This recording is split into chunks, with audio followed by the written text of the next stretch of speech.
And Thank I you, think Ruby Hoove. I was just going to say we should probably start out by thanking Ruby Who for the new membership, which went to Space Fraggle, who I thought had been a member, but welcome back, Space Fraggle.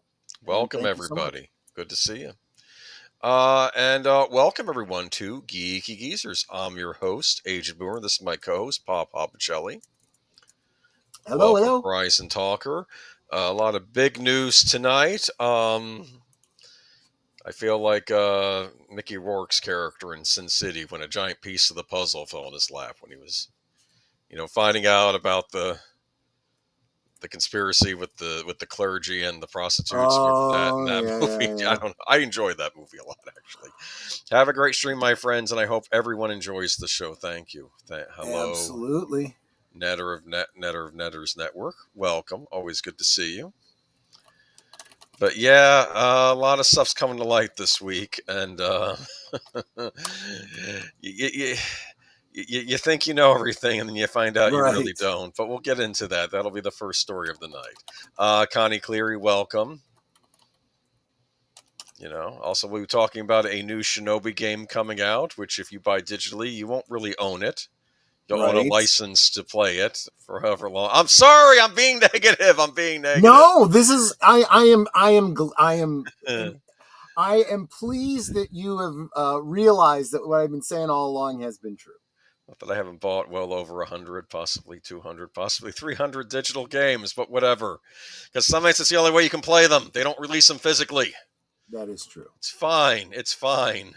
I just don't know. I had to keep signing in to play them. This must be something new, or maybe it's always been there. I tried finding answers before the stream, and it's not pretty. Jessica Hardo, welcome. Mm-hmm. Welcome. Welcome. You know what the sad thing is? When all is said and done, my old NES cartridges will probably outlast anything modern I bought. I think that's what it's going to Well, prove. especially with how you take care of them and preserve them and restore them. So yeah, Unfortunately, absolutely. a number of Super Nintendo cartridges got messed up and they got flooded in that flood water. Yeah. And I unscrewed them, used the proper alcohol to wipe them with while we still didn't have power, and I cleaned them up as best I could, and then I put them away. I still haven't had a chance to test them out to see if they're still working. Okay. Yeah. It's where the ones with the internal batteries inside had some staining. I got rid of that with the isopropyl alcohol, the very high percentage that you're supposed to use to clean the cartridges with. We'll see if they survived. I'm just hoping I can rip the ROMs off from them when I eventually get a proper ROM ripper for Super Nintendo games. And I can put all the games on one cartridge to insert in my analog Super That's NT. the dream, isn't it? It's the dream. This is the dream. I want my gaming collection to be like my music collection, where I can just take it and copy it and put it where I want it and play it how I want it. That's what I want. Yeah. You can do that with CDs. Deleted scenes, welcome. You had a passionate stream tonight, but I'm sure and I will be on his stream at midnight. I believe that's the time. I should have confirmed. Well, midnight your time. Yeah, it's 11. It's 11. And but I'm trying to think. Welcome, Space Fraggle. And I'm trying to think what else is going on here. JPRPH1, D Pensec, Jonathan Conroy. Mm-hmm. Hail all, smash the like button and stay warm. That's easy for me to do in Florida. It's quite warm down here. Zootopia, welcome. We're currently at 16 degrees right now here in my neck of the woods. Is that good for the sinuses?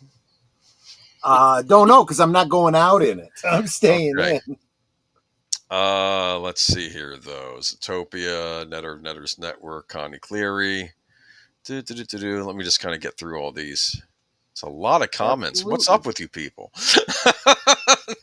We have one of the best communities in YouTube, and I know this because I was informed of this by some big YouTube channels that we met last week. Oh, really? Okay, great. Oh, yeah. Welcome, Real World Games and More. Let me see. Darth Plato, welcome. Welcome, Geek Flag. Thank you very much for the super chat. Hello, fellow grumpy old men. Well, yes, exactly. Tonight's might be a grumpy stream. We got some stuff to talk about.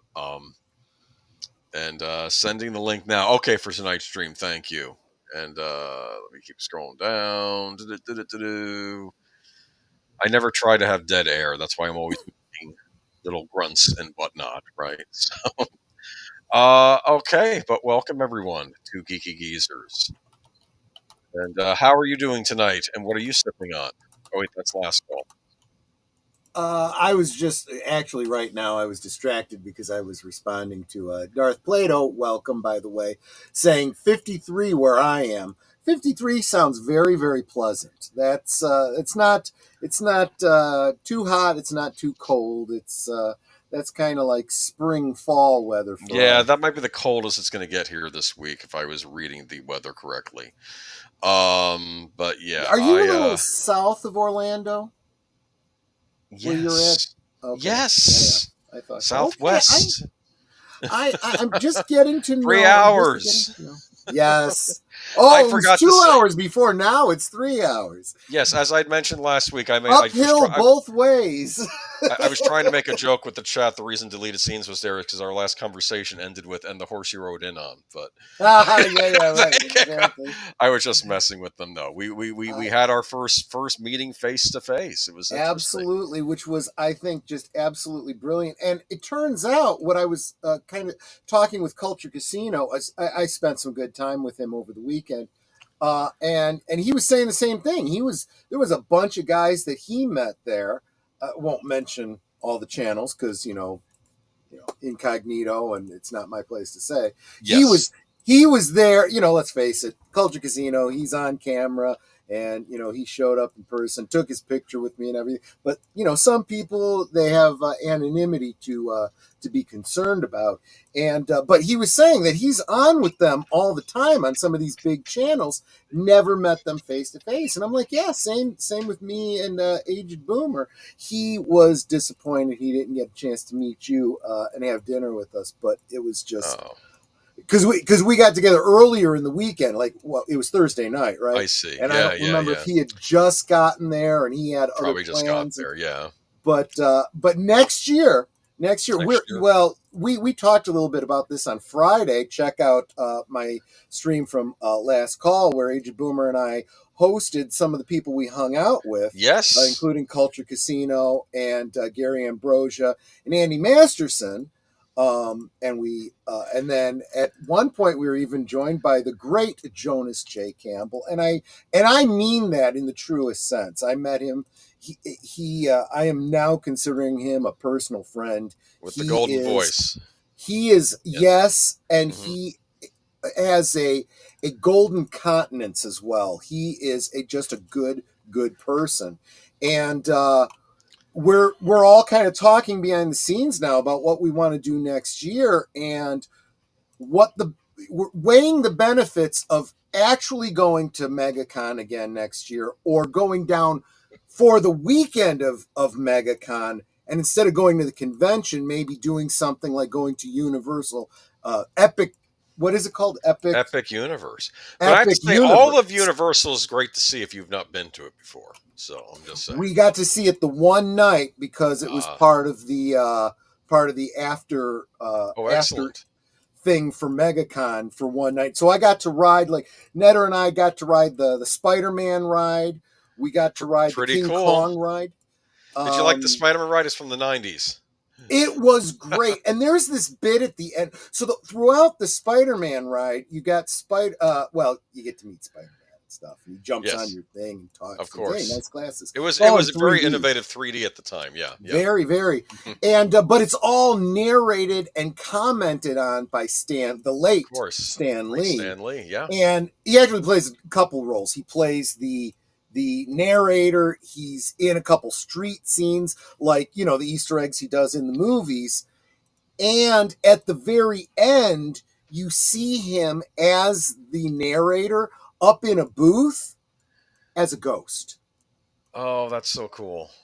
It's like, and I wonder if that was added. I think so. Later on, I'm like, that's just brilliant.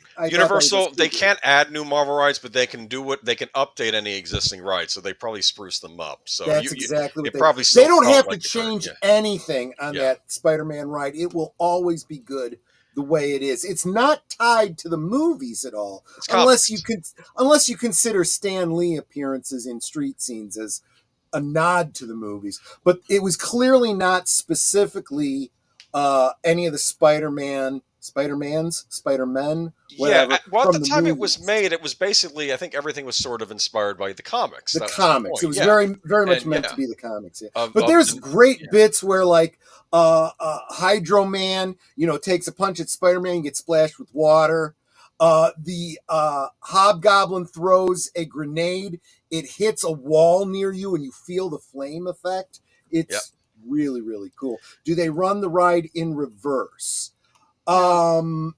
Well, you get spun some. Yeah, Yeah. see, there's some times when you get the car gets hit, so you spin around and you do back up a couple times, but I wouldn't call it, doing the ride in reverse. It's just part of the 3D realism of it.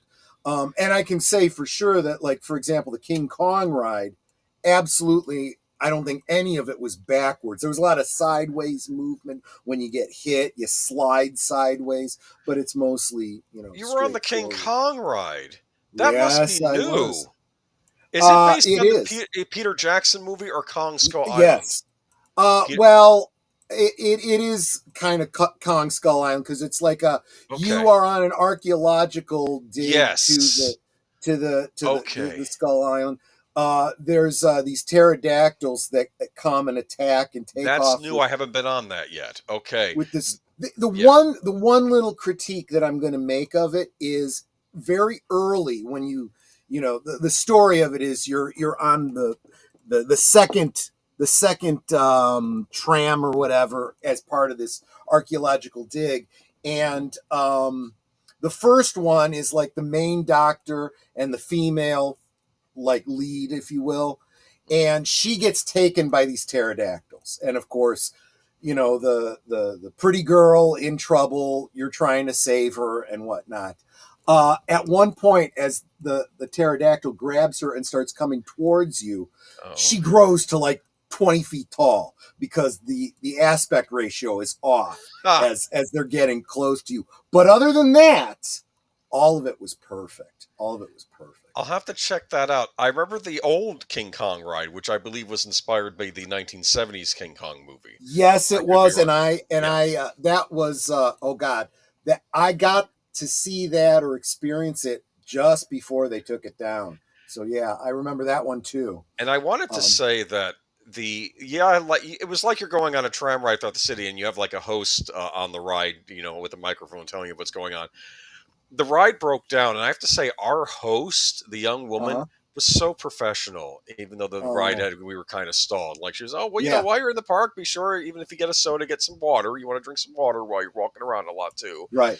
And I don't know, she made some comment. I don't know, like it says, don't worry, I'm a big girl. We're all big girls on this ride. She made some comment, and all the guys laughed. It was like it was like she knew how to handle a crowd. That's the way Disney used to be, right? But we know that a lot of people have left Disney to go over to Universal. There was one point in the King Kong ride, again, the verisimilitude, right? Yeah. Where Kong is, the whole thing is Kong protecting you from the monsters, right? The monsters, yes. The T-Rex and whatnot. And there's these giant grubs, right, that come up and are trying to attack you, and Kong grabs them and punches one. Its head explodes, and it splashes all over you. It's just water. That's wonderful. But it feels gross, and that Netter got hit right in the eye. Oh man. And Culture got hit. He's wearing glasses. He gets hit on both glasses, so he couldn't see until he got off and was able to clean his glasses.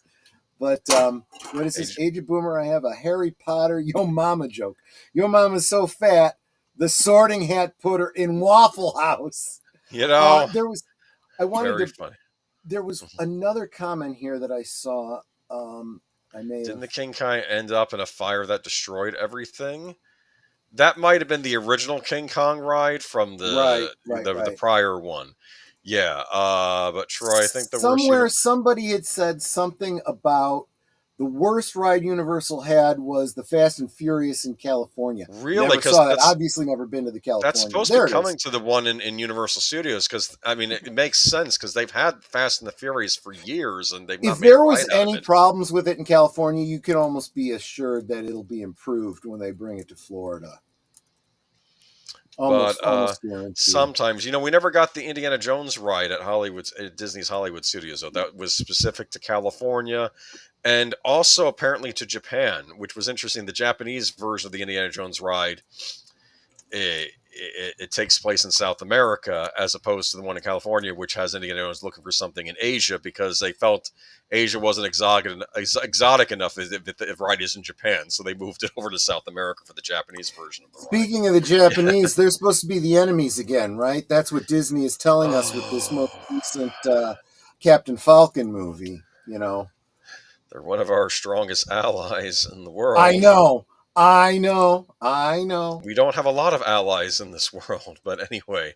Well, you know what? I think even our allies need to kind of chill out, reevaluate, and realize you need us more than we need you. And when we pull back, I just recently saw that the U.S. funds more than 70% of NATO, and as U.S. is pulling out of NATO, they're starting to scramble.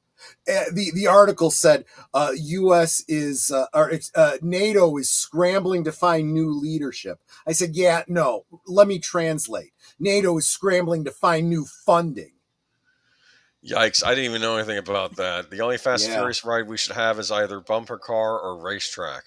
I don't know. Actually, that would be kind of clever too, like a kiddie version for Fast and Furious.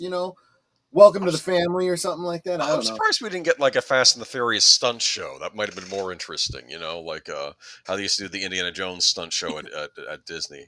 I would have loved a James Bond stunt show, but that never happened at one of these parks. Yeah. All right, let's bring it up though. Let's bring up the slide. Or can I do that without messing us all up? You can just go ahead and click on the new scene you created, and that should take us right into it. See, this is getting well. Just give it a couple weeks. You'll get used to it. I still have to figure out how to take and do the last scene to take us out. I still have to do that manually, but I'm getting there. And I want to again thank Culture Casino, because he coached me a little bit in the whole Eevee Mux thing. So we've got a lot of improvement here just in the past week. So stuff to look forward to. Wait a minute. What? Dark Plato says reason U.S. doesn't pull out of places like Germany, Japan, Korea is because we'll start comparing U.S. to U.K. after 45. Now, I get what you're saying, but we do need to stop funding a bunch of policies that the U.S. is not in favor of anymore. And hold on 1 sec. I just have to turn something off. I'll be right back. 2 seconds. Okay, yeah, no problem. What politicians call allies, with all the money we give them, I would call them dependents. Yeah, that's true. We should be able to write them off on our taxes. Yeah, well, you know what?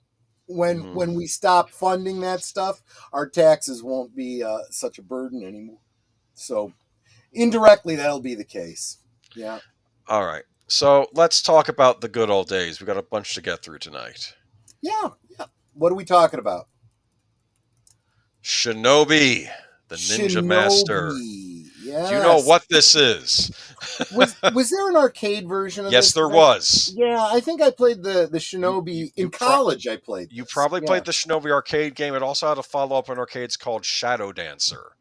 That was another one. But this is our hero ninja named Joe Musashi, who fights the evil international criminal organization called ZEED. They were the bad guys in the main game, and they're kidnapping women and children too. It's horrible. That you use your ninja skills to stop them. Look at that's one of the bonus stages. Look at that. You can throw your throwing stars into these evil ninjas. You're a good ninja. Remember in the 80s, it was always about good ninjas versus evil ninjas. That was always a common thing, right? Yeah. Very, very fictionalized fantasy version of ninjas, but probably, yes. I did find it fascinating in that movie, The Last Samurai, how there is a scene where the samurai get attacked by ninjas at night, you know, and that was interesting because that was probably more historically accurate. Isn't Shinobi the actual word for that we use for the word for what we call ninja? Yeah, maybe it's another word. That's a good question, actually. Maybe someone in the chat might know the answer. I'm pretty sure, but yeah, I'll bet. I'm looking at you, Darth Plato, but really, anybody, if you know, let me know.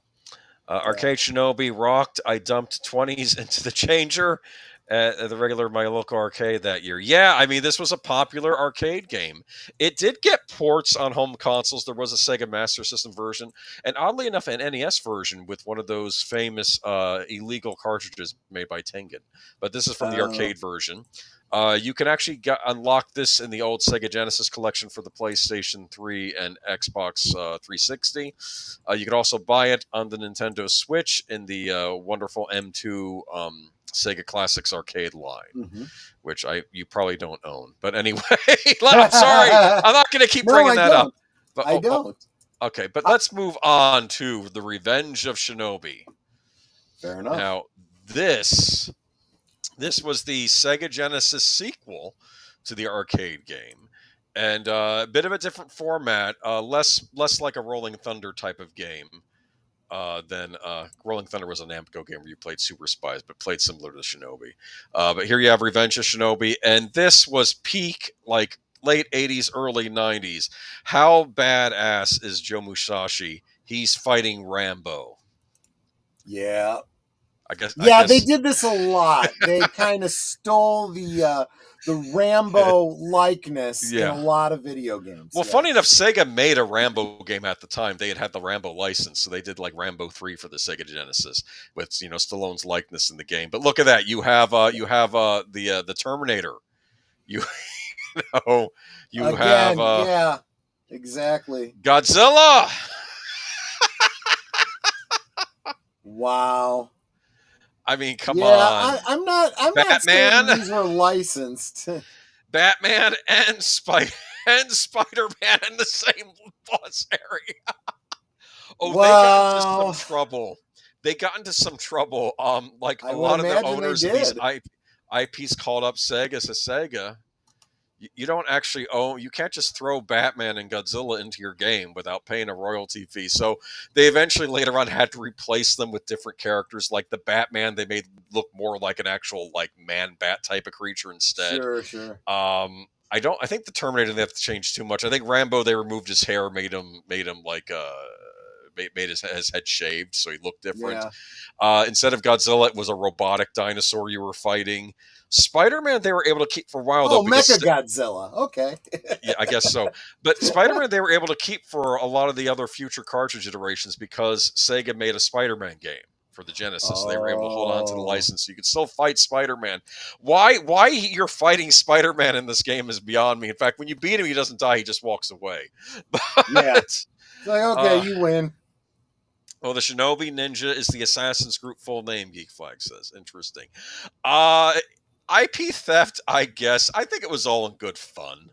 I think the idea is this, look how badass Joe Musashi is. He's going against all these legendary characters and beating them. Now, why they're all working for the evil Neo-Zeed organization, because Zeed comes back as Neo-Zeed, is beyond me. Right. And then we get a follow-up game to this, but not really. It's more like a follow-up game to the original arcade Shinobi because it plays like it, called Shadow Dancer. Shadow Dancer was also an arcade game, but the Genesis version is different. In this, we see Joe Musashi has a canine companion, and he's fighting a new evil organization called the Union Lizard. You like the name of that organization name? Who needs Spectre when you can call yourselves or Hydra? We're the Union Lizard. Let me see though, but you might get a picture of the dog here. See the dog there? You can sick the dog on the ninjas to attack them, and they're kidnapping children again too. This game was banned in Germany. Really? Why is that? Because you can't show children in harm's way. Oh gosh. Okay. Even though you're rescuing the children, that's the Yeah. point. But yeah, you're right. He was turned into a skeletal monster in some of the re-releases. At this point, they're not trying that stuff, putting other characters in these games. But let's move on to that's one of the bosses in this game. Some big, I don't know, kabuki theater looking guy. I don't know, but anyway, it was neat.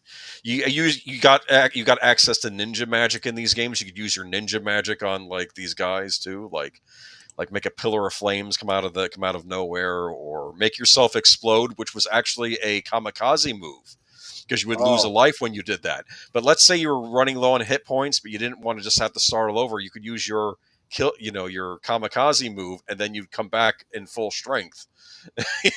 Oh yeah, I guess that makes sense. Yeah, kind of neat. Shogun. Yeah, I guess it looks like with the Shogun. Yeah, but I guess that's show enough. Maybe I don't know. Show enough. Yeah. Yes. But here's the thing, kids. The 80s, the ninja was huge. It was in all kinds of media. Golden Globus. I think we talked about this on our Canon Films discussion. This was the last one I played for the Sega Genesis. I think it's the best one. This was Shinobi 3, Return of the Ninja Master. And let's see, we have here, let me go back. Look at this. You can ride a horse in this game. You're fighting ninjas on horseback. Look at that.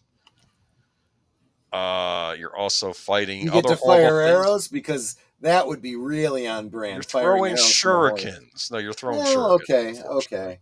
Actually, I think one of the bad guys does throw spears at you, though. Oh, okay, cool. Yeah. But look at this. This is a bioweapon boss. You run into this place where there are all sorts of things in the lab. It's disgusting looking, and I guess Neo Zed got into. By the way, Zed came back, and now I guess they're working on bioweapons now. All sorts of weirdness in this game. This is what I call the surf ninja stage. You're fighting some kind of, like a mech guy, like a mech in the scene. I mean, because you're not just fighting ninjas in these games. You're fighting dudes with machine guns. I mean, they just throw everything in this game. But yeah, they were a lot of fun. Classic Sega series in the arcade and for console. And we have some news on this coming up later. So we'll mention that. Revenge of the Ninja was the only good ninja movie. I do like that one a lot. Not a fan of Ninja 3: The Domination. I like the actress in that movie, but yeah. I'm sorry. I think it was the actress from Breakin'. Yes, she was. And it said she's possessed by an evil ninja killing guys. Exactly. And I'm like, is there anything hotter in this world? Come on. I know. I'm sorry. Does it have Fraggle Ninjas? I don't know.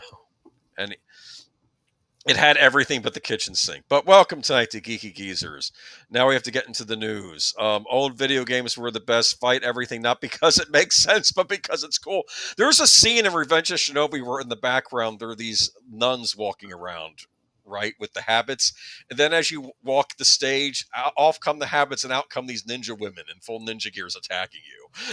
It's like, I mean, everything. Anyway, I just thought it was funny. It's just, it's completely ridiculous. Jokingly say, I guess he's back from this milk run. Okay. All right. I guess we got to go to the news of the night. Are you going to paste the stories? Do you have it, or should I do it? I will, and I am doing for the first couple, because these are beloved fellow YouTubers. I don't want to truncate their. Yes. Oh, I see. You got to cut them, because I know. So I will do it separately because, for example, this one is from Smash JT, and I want to make sure we give excellent attribution to him. So USAID has been in the news this week. A lot of defunding of this going on. And let me just scroll down and get the, I think that's all. Okay, yeah. Let me go ahead and start reading from this article. This is from Smash JT's site. Mm-hmm. So might be, oh wait, I don't want the doc. I want the PDF. Hold on a minute while in fact, I already had the PDF up here. Let me bring that up. Okay. Now it makes sense why these hacks hated Trump so much. In a bombshell revelation, Politico, an extremist left-leaning news outlet known for their hostility toward Gamergate and the entire gaming community, has been exposed for receiving $8 million in taxpayer funds through USAID USAID. I keep saying USAID. Okay, USAID and other government I contracts. would call it USAID simply because the only people that were aided by it were the people that were grafting and embezzling money from the taxpayers. I learned that this was originally set up by President John F. Kennedy to combat communism. Yes, that it was was. what the main purpose of this thing was. Obviously, maybe it's some. And they literally warped it into promoting communism. Anyway, basically this got leaked online. So, what this whole thing giving $8 million in taxpayer dollars. I first saw friend of the channel Grum's highlight ex-user Anar Sadane who shed light on how taxpayer money was being funneled into mainstream media to promote woke narratives and leading to directly attacking gamers. No, that can't be true. And then searches holy shiitake, USAID paid Politico to have Gamergate smeared. A search of Politico's archives reveals at least 22 articles on Gamergate, consistently framing it as disinformation and harassment campaign while championing diversity initiatives in gaming. Ex-user Arnesadon reacted to the revelations by sharing screenshots from Politico articles smearing Gamergate, stating, "People have wondered if our tax dollars were used to promote wokeness in video games, and the answer is yes. USAID said paid Politico millions per year to write pieces like this one, which promotes diversity and describes Gamergate as a disinformation and harassment campaign. This all raises some serious concerns about whether federal funds were being used to push a certain political agenda in gaming journalism, effectively turning media outlets into government-subsidized propaganda machines that push a narrative in the mainstream."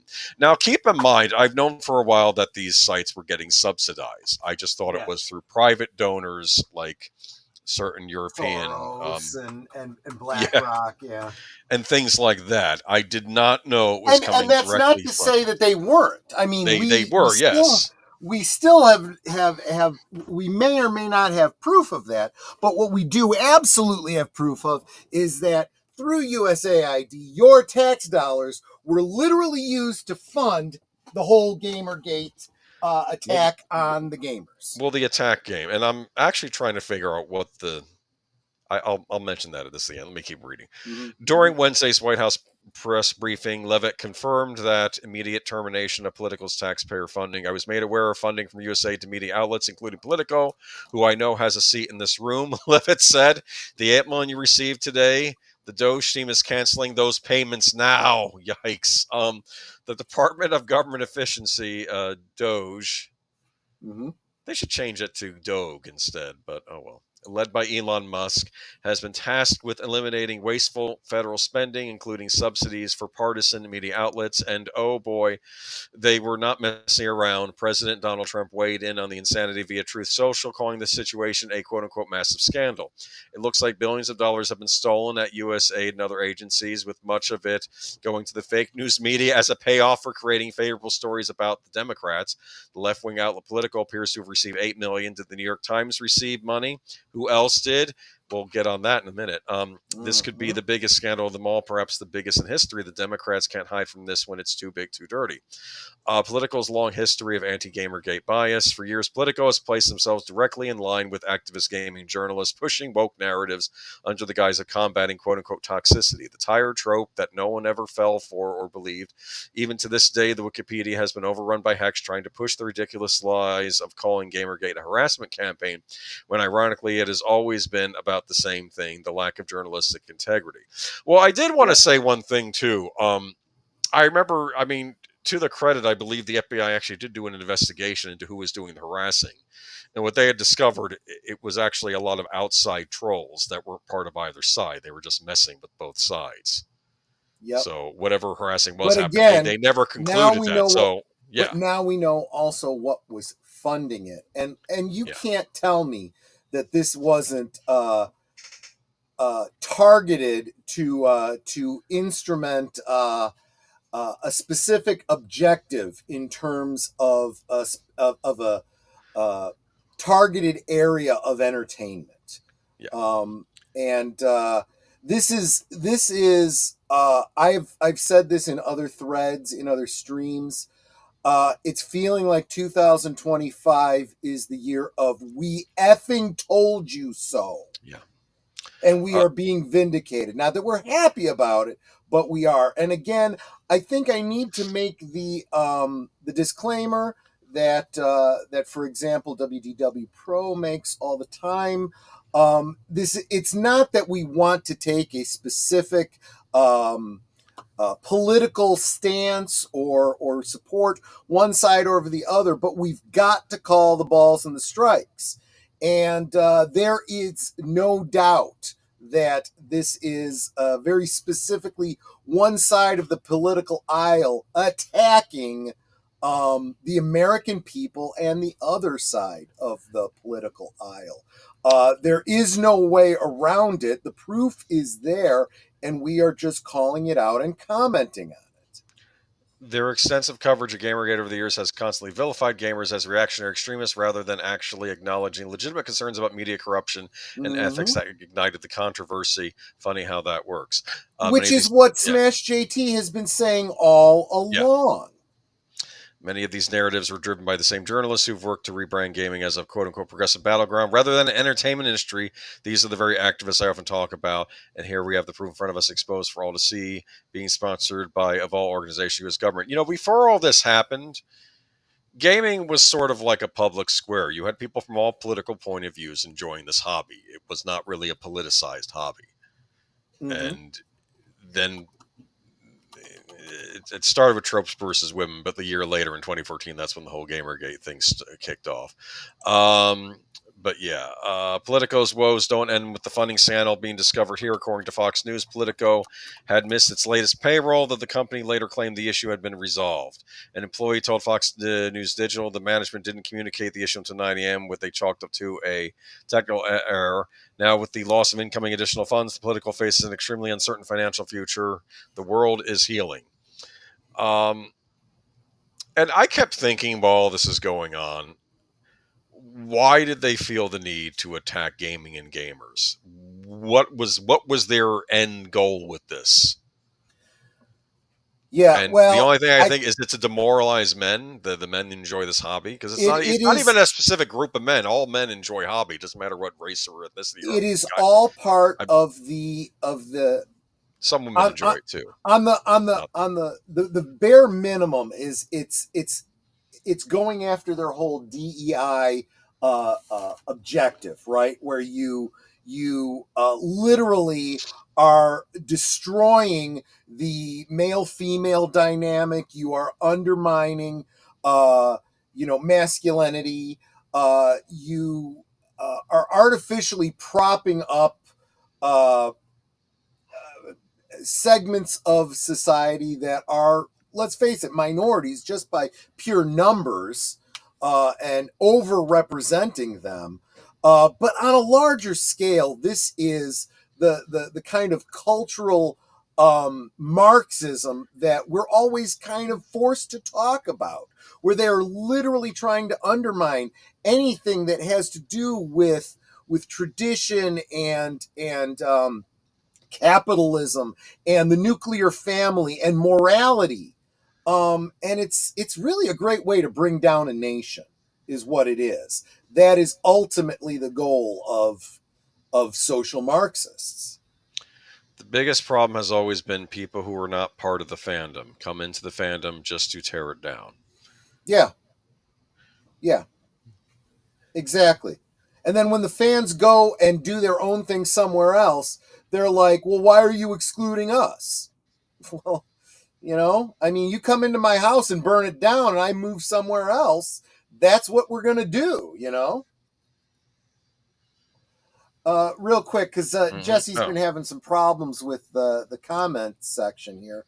Troy, I made a comment about there are places around the world that do not help, especially in places like Cambodia, in the removal of explosive militaries.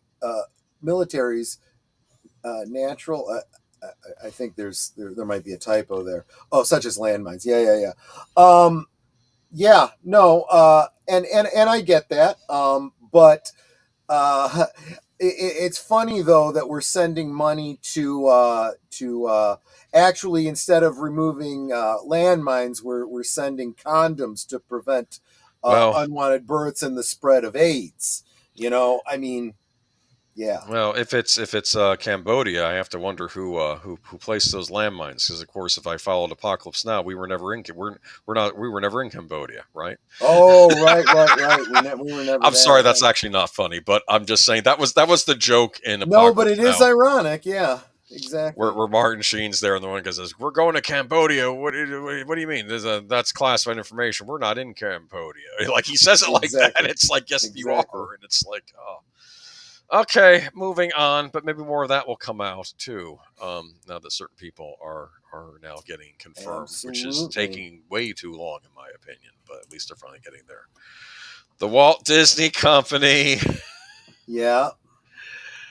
This is from WDW Pro, doing great work as always. I had to Thatparkplace.com. drop the link It's fine. separately, We'll put but I will not censor, and I want to make sure that I give attribution to That Park Place, a channel of which I am a member, a supporting member. You should be too. Go check them out. They do great on a daily basis what we're doing on a weekly basis, bringing you all the entertainment news.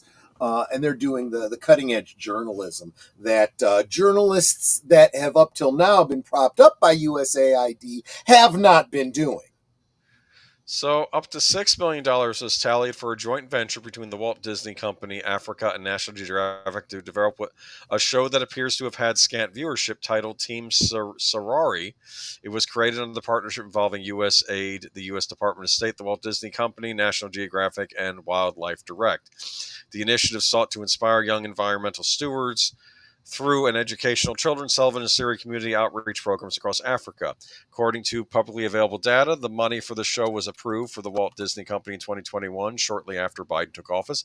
The show debuted in 2022. At this time, we can find no source for how much of the $6 million was paid by the U.S. taxpayers versus Disney. However, a look at the show's production values makes it difficult to believe those funds were well stewarded. Do you think they were thrown elsewhere? National Geographic website describes the show as such. Team Sorari is a show of a group of young budding conservationists who, along with Funzi, an AI computer represented as a large glowing DNA double helix, are Africa's protectors, working from a fun and high-tech base known as Sorari Base Camp. I'd never heard of this thing, had you? No. However, searching for information on this show is a difficult task. Even IMBD seems unsure whether the show has been canceled or is still receiving more episodes. There may have been a second season based on the promo we found, but there's no announcement about whether or not USAID continue to fund any productions that we can find. Wouldn't it be interesting, and this is just conjecture or speculation on my part, I should say, that if Disney was getting money to throw at National Geographic and they threw it elsewhere and didn't use it for anything National Geographic related. But I have no proof of this. That's just speculation on my part. Real quick, I could be completely wrong on that. I'm just saying. I do want to highlight a couple of comments that I'm seeing here. For example, I did see Jesse was saying, wait, I thought USAID program was for foreign aid only. Yeah, and when you look at what the foreign aid was going to, you gotta kind of question, like, why are we sending condoms around the world? Why are we teaching why are we helping trans communities overseas? Why are we getting involved in a lot of the stuff we're getting involved in overseas? Sashi says, when the USAID thing came to light, I looked up what was done in Malaysia. Sashi is from Malaysia, right? And he was saying that, or is in Malaysia, I should say. Most were scrubbed, but I found a study on which non-government organizations could influence the local government regarding DEI. That seems to be the primary push lately of USAID, and exactly so the purpose why is to push the stuff in other countries.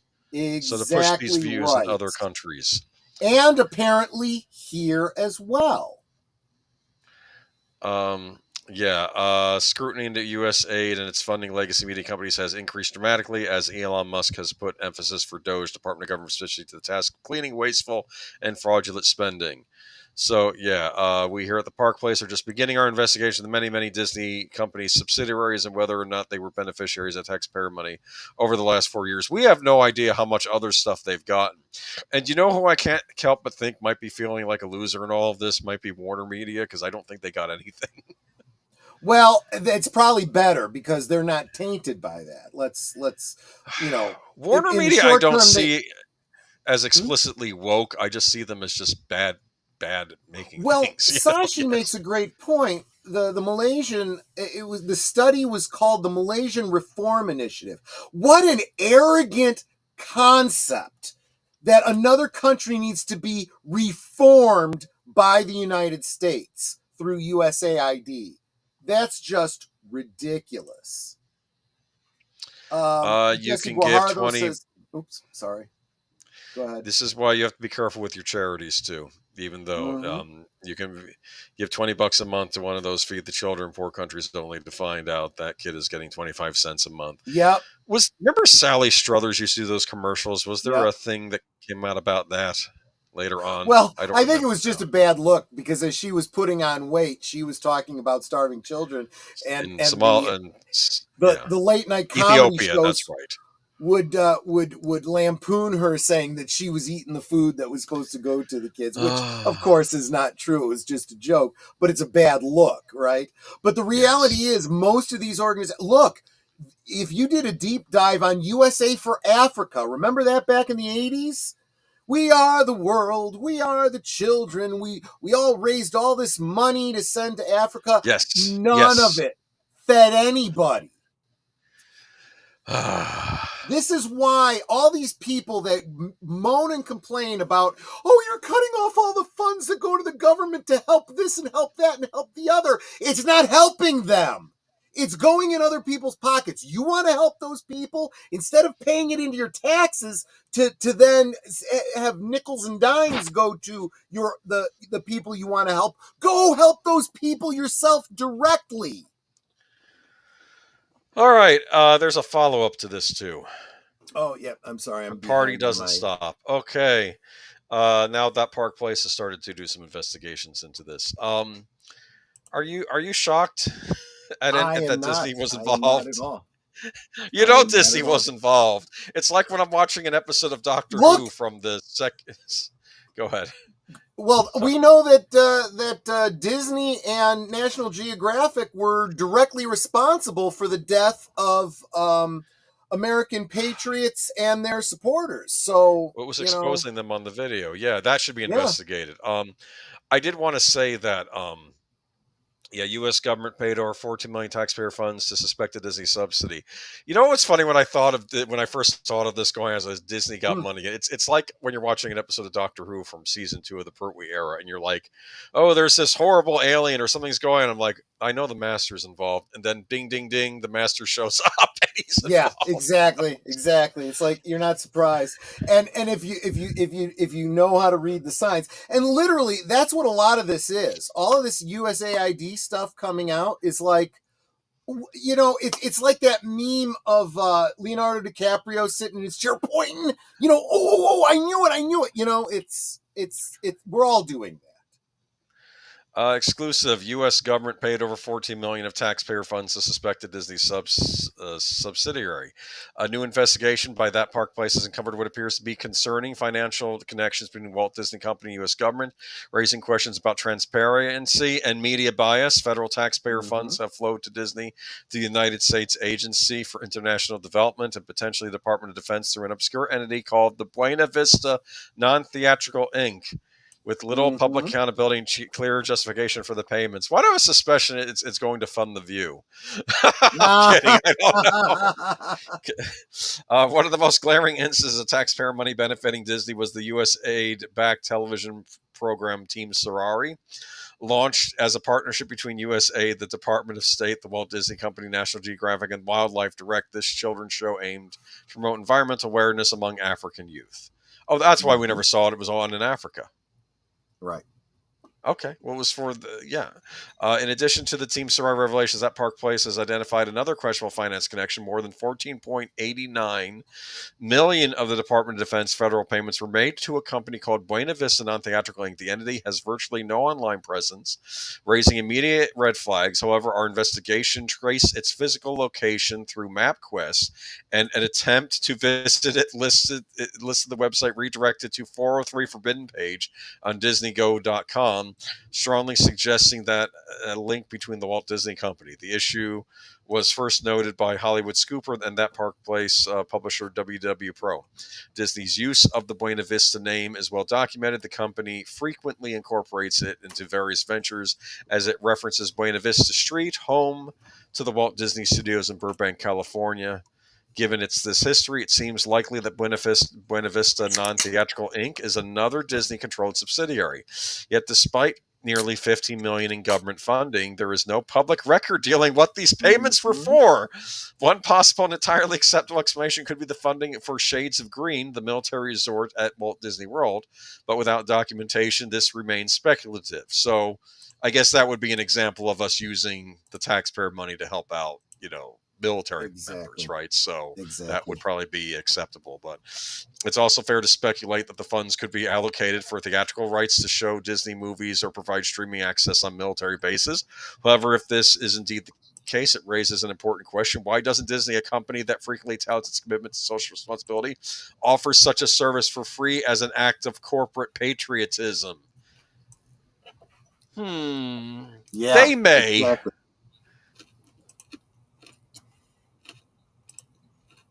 They may. Did we just lose Boomer? Oh, no. Okay. No, you're Sorry, back. You there? Yeah. I don't know what happened, but you were gone. Can you hear me okay? I can hear you now. Yes. Okay. Given the company's... Oh, yeah, you're roboting, man. There's something wrong on your end with your connection. Sorry. Okay. That's okay. Can you hear me okay now? I can hear you now, but you're roboting. Oh, that internet. I tell you. I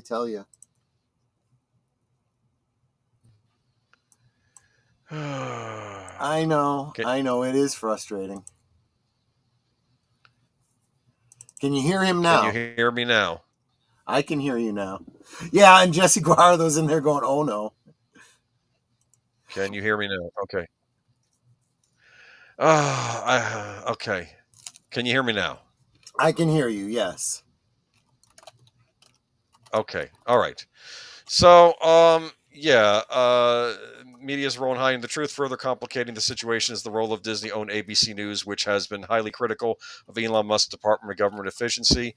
Musk's agency has made it a priority to investigate wasteful government spending, including USAID's questionable outlays.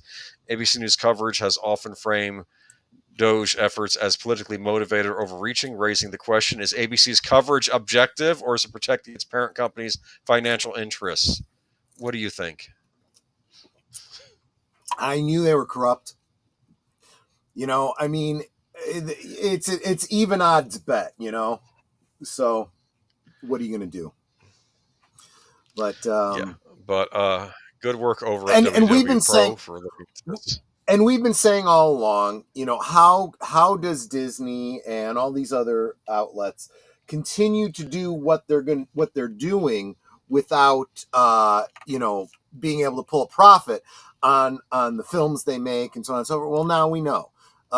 There are probably, like you said, other private donations coming in from big dollar sources trying to friggin' take over the world like James Bond villains. But USAID was part of that. They're cronies in the unelected bureaucracy of the United States.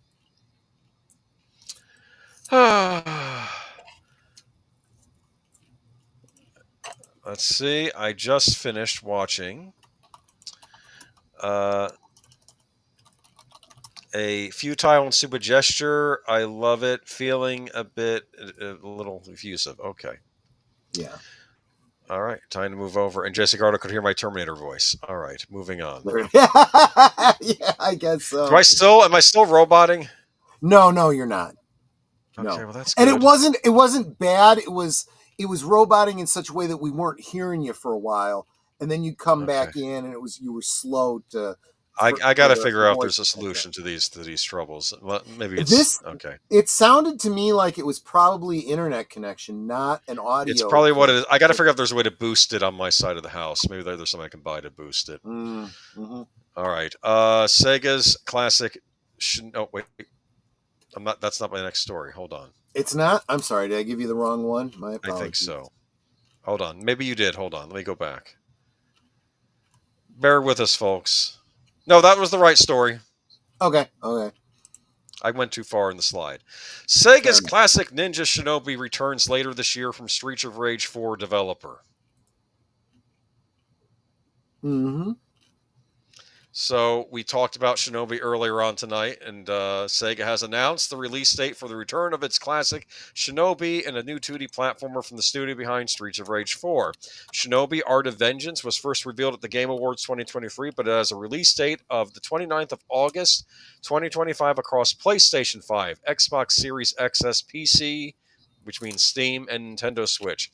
Players will once again take the role of protagonist Joe Musashi, this time exploring hand-drawn worlds and battling huge bosses. Check out the action in the trailer below. The visuals are particularly striking as Musashi explores over a dozen unique varied stages with multiple paths, including a desert and a military base. The game has been developed by Lizard Cube, responsible for 2020 Streets of Rage 4, the first of the beat-em-up series since 1994. The studio seems to be gaining a reputation for reviving Sega franchises but with a distinct aesthetic. This will be the first Shinobi game since 2011's Nintendo 3DS, though 1993's Mega Drive game Shinobi 3 Return of the Ninja Master is the last fondly remembered. So, Shinobi's back. Probably should have thrown this at the end of the Shinobi good old days, but here's the news. Maybe wait for a physical edition to come out of this game. Yes, absolutely. I always say own physical media. I wonder why I say that so much. Go into the next article, PlayStation. I thought that was a good... it's a nice little segue. Okay. Little segue, if I could just... Anyway. All right, hold on. Let's if you want to bring it up. Yeah, thank you. Yeah. Come on, there we go. Sorry, that seemed like an appropriate picture. This is another I told you so. I said that 2005 was going to be the year of I told you so. Here we go. Any of you Will and Grace fans out there? Told you so. Told you so. Told you so. I prefer the You're Wrong song from Scrubs. Remember that? Oh, oh yeah. Well, you know what? I got to bring that over. I used to on StreamYard. I had it keyed up as one of my little memes. You're wrong. Well, it's not a. You're wrong. You're wrong. No. So let's do the whole thing. Wrong. Wrong.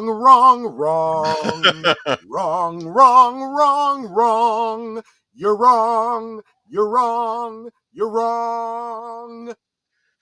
That actor played the voice of Metallo in the Batman, Superman, Public Enemies movie. Oh, that's awesome. He's perfect. Yes. He seemed like he'd make a good Metallo in real life, actually. But okay, the PlayStation Network has been busted for most players for 17 hours, causing problems with online play, this PlayStation Store, and PlayStation Portal. This was last weekend. Did anybody else experience this? Any PlayStation owners? The official PlayStation Network status confirms that issues began arising on Saturday at 0 a.m. UK time, and players across PS3, PS Vita, PS4, and PS5 might have problems with account management, signing in, game streaming, game publishing, and more importantly, playing games. When online servers go down, most players expect not to be able to play multiplayer games or games that require persistent internet access. However, these outages are also reported effectively affecting digital single-player games, as modern PlayStation consoles need to verify if you have access to a game's license. Can't use this content, the error message reads when trying to boot up digital games on the PlayStation 5, including exclusively single-player ones like Metaphor, ReFantazio, and Kingdom Come Deliverance 2. Can't connect to the server to verify your license. They bring up Kingdom Come Deliverance 2 because that was the big game released last week, and apparently people couldn't download it to play. And Metaphor ReFantazio, that was that Sega game that came out where Sega had that very nasty message when you were purchasing it digitally.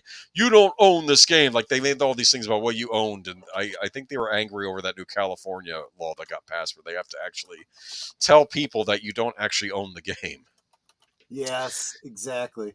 Even more curiously, some players are reporting that you can't even connect a disk drive to the all-digital PlayStation 5 Slim or PS5 Pro at the moment, meaning the entire physical libraries are seemingly unplayable during these outages. This is why real physical media and disk drives access is vital, writes one player. So what happened was someone did an experiment. He decided, let me disconnect this disk drive they sold as a separate add-on. And then when you're supposed to connect it, it's supposed to do something from the internet is supposed to like fuse it to the console. Well, since the PlayStation Network down, he couldn't fuse the disk drive, which means all of his physical games, the discs he owns, couldn't be played either. It was connected to the console, but it wouldn't work because it needed some kind of digital signature. Now, why does it need that? It's hardware, right? Yep. This comes a week before Sony is expected to hold a State of Play showcase featuring news from Death Stranding 2, which has been teased extensively over the last few years, and Metal Gear Solid 3 Remake. So the State of Play was this week. I wasn't all that impressed with it. Some people were arguing with Sony not releasing any major titles this year and Xbox releasing a lot of titles on PlayStation this year. My PlayStation has turned into an Xbox. RGT85 said that. But cool. Okay. But yeah, so I know you say own physical media, but I do want to tell you that the trouble is with modern you don't consoles have the is option, right? it doesn't give you a ton of options. You saw even with if you had the physical discs and your disk drive was disconnected from the system, like maybe you're cleaning it for some reason, you tried to hook it back up, it won't work without a something online connecting it back to the console. This is a dystopia. This is a situation with EA games, and this is why I completely walked away from EA. I had spent hundreds of dollars on various versions of The Sims, and all physical copies, but you literally had to log into their system to prove that you had a legitimate copy of it. And if you don't have internet connection, you can't play. And I'm like, I'm done. And when I changed computers, I completely lost the ability to re-register. I can't like reinstall my software on another computer now. So I'm like, screw you. I am done with you. You will never get, EA will never get another dollar from me ever again. Period. I don't care what game it is. We're all learning the hard way that we should have been like boomers when we were buying content. If it wasn't physical, don't buy it. Yep. I don't get it. I mean, sometimes you get real great bargains on these digital games. Like I think I got the Batman Arkham trilogy on Xbox for like, I don't even think it was $20. I think it was all 3 games and all the DLC for under 20. Just remember, you're not buying it; you're renting it. So it's a good price for a rental. For a rental, there we go. Well, maybe someday in the far future, when Xbox and Sony are no longer around and you can't get on with licenses, someone will figure out a way to archive these digital files and get them off your system. Yep, probably not. Exactly. Except I would say probably so. There's always someone out there willing to do it. And then they'll turn around and say, oh, and here, I'll share it with you because F those companies. Did you know there were arcade games that were built with what was known as, I don't know if I can say the name on YouTube, but with boards that would basically self-destruct? That after a number of years, they would not work anymore. That's ridiculous. That's absolutely ridiculous. And you have arcade cabinet enthusiasts who are trying to fix these games that had. Sounds like lawsuit material. Well, maybe it was intended for like 10 years after manufacture or something like that. It's ridiculous. It's what they call planned obsolescence. Yeah, but my nephew's PC with him, Christmas, he is soldering new power cords into PS2s and Xbox Ones this year. Kind of proud of that. Oh, good for him. I can't do that stuff. I tried repairing a Game Boy once, and it was a disaster. I give full credit to those of you who are good with good fixing electronics. It's not an art everybody knows. The power boards were literally a fuse, he said. Yeah. Yep. Yep. I've obviously got some things to say about this one. Yeah. Yeah, go ahead and paste it. I put this under gaming because it's still gaming. It's tabletop gaming, so I figured I'll throw it in with these. But planned obsolescence, Sashi, maybe. I mean, it's just I don't get it. I've heard with the Nintendo Switch cards too, you have to at least every so often put them in your Nintendo Switch so they get a slight electric charge because there's an error in them where if they're not used for a number of years, they'll become dead. So you actually have to plug them into the console every so often to light them up again. It was some trade-off when they were trying to figure out the storage solutions for putting a big game on this tiny little card.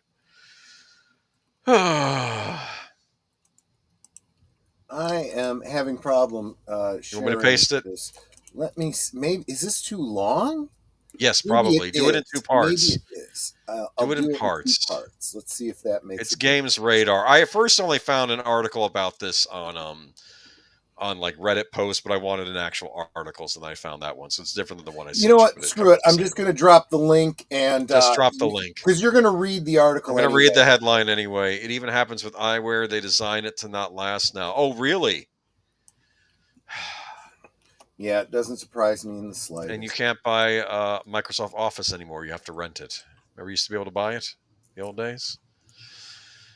I mean, you'd buy a license and have it on your computer, but it would be there at least, and you'd get like 3 of them. There we go. I thought that was fair. All right, so this is D&D community, that would be Troy here, wrestles over lack of orc and drow stat blocks in the 2025 Monster Manual. They should have also removed the goblins, lizard folk, gith, centaurs, bugbears, hobgoblins, kenku, and kobolds. Again, this is their stupidity doesn't need to make any sense, right? But if you're going to remove one race, you should remove all races, right? The consideration of orcs and other fantasy species as people, autonomous characters as opposed to rampaging monsters, has been a fought over concept. Opinions on whether orcs in particular should be wholly considered evil aligned monsters in D&D have been split since the game's inception, and it's still an increasingly sore point among community discussions, especially when Wizards of the Coast actually decides to change anything. In the new 2025 Monster Manual, orcs and drow have been removed altogether with their stat blocks replaced by a range of more generic NPC templates. The decision has left some in the community feeling cheated. With Dungeons & Dragons sitting on our best tabletop RPGs list, it's hard to ignore the thrashing around of fans whose worldviews are threatened by recent changes in the 2025 Monster Manual. What we're looking at is a complete removal of orc and drow from the book.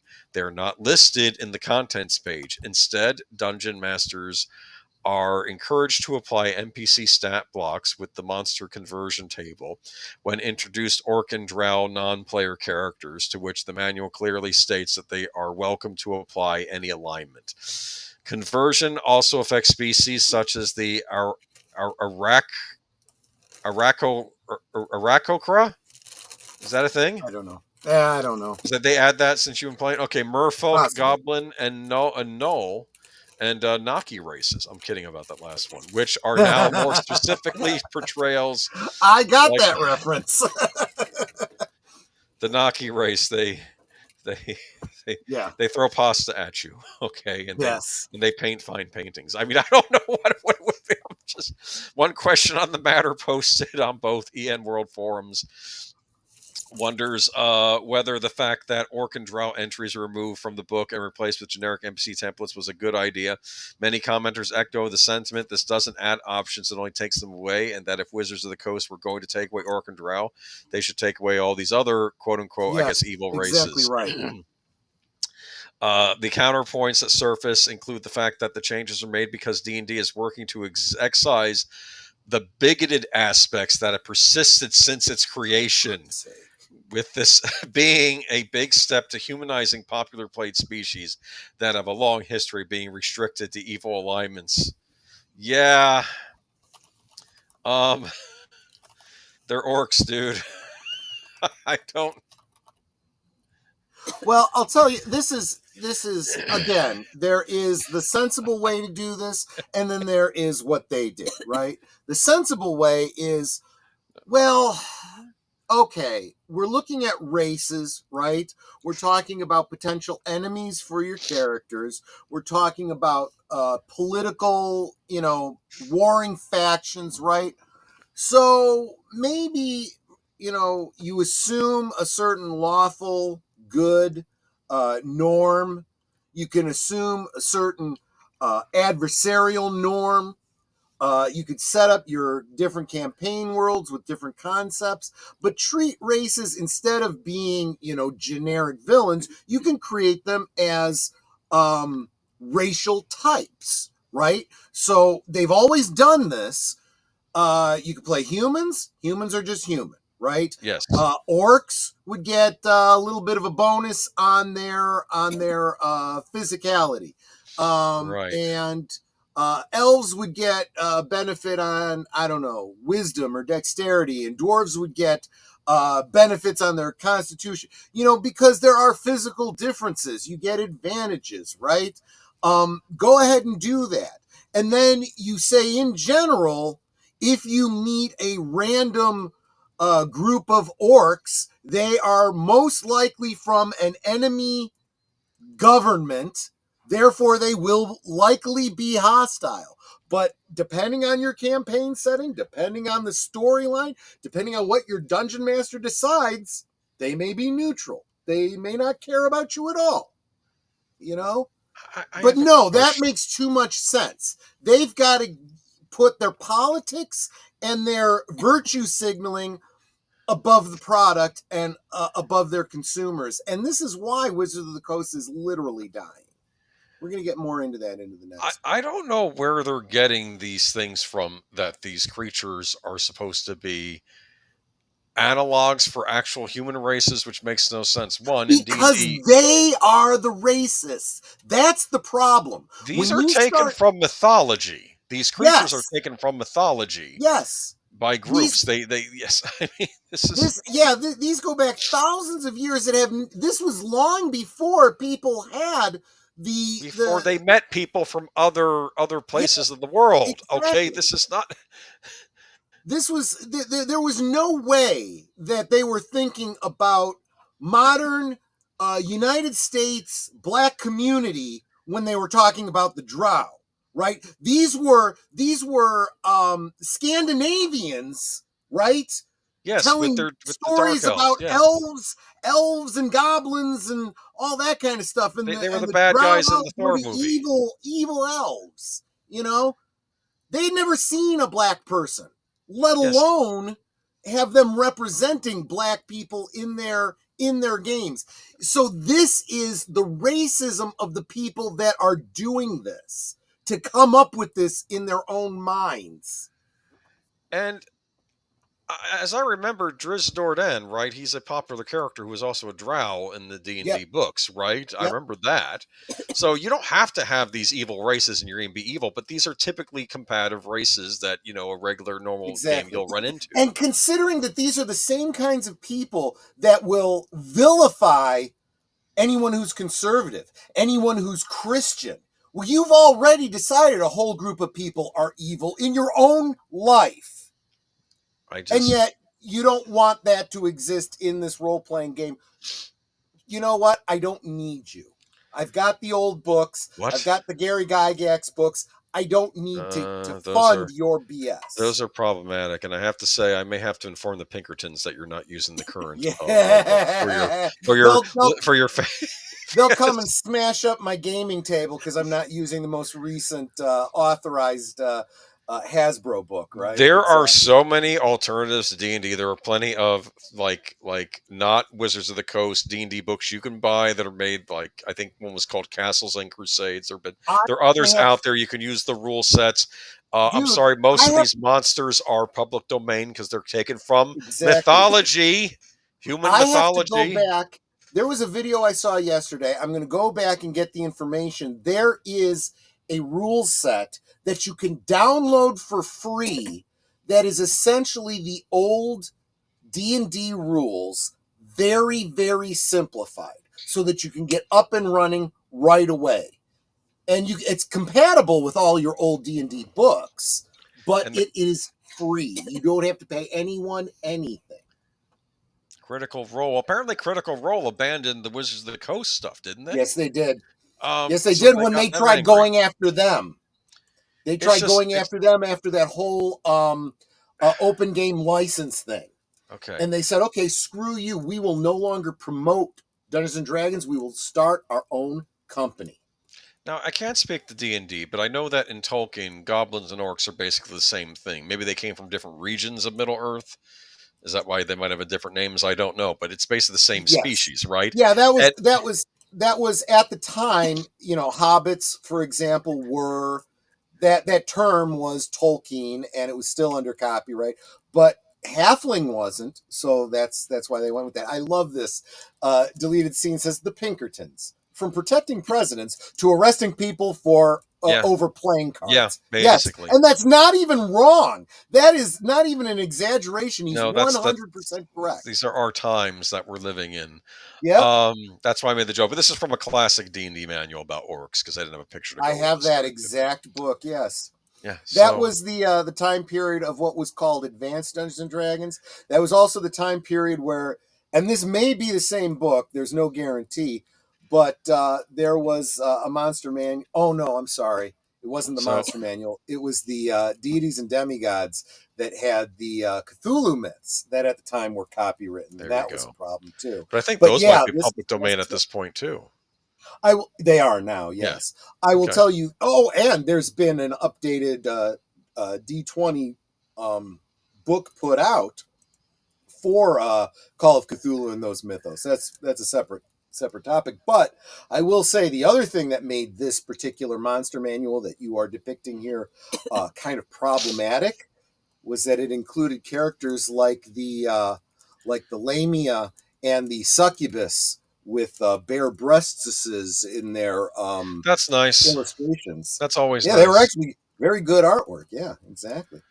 All this is doing is screwing up the seller and stores who are trying to make bank on Hasbro BS that nobody wants.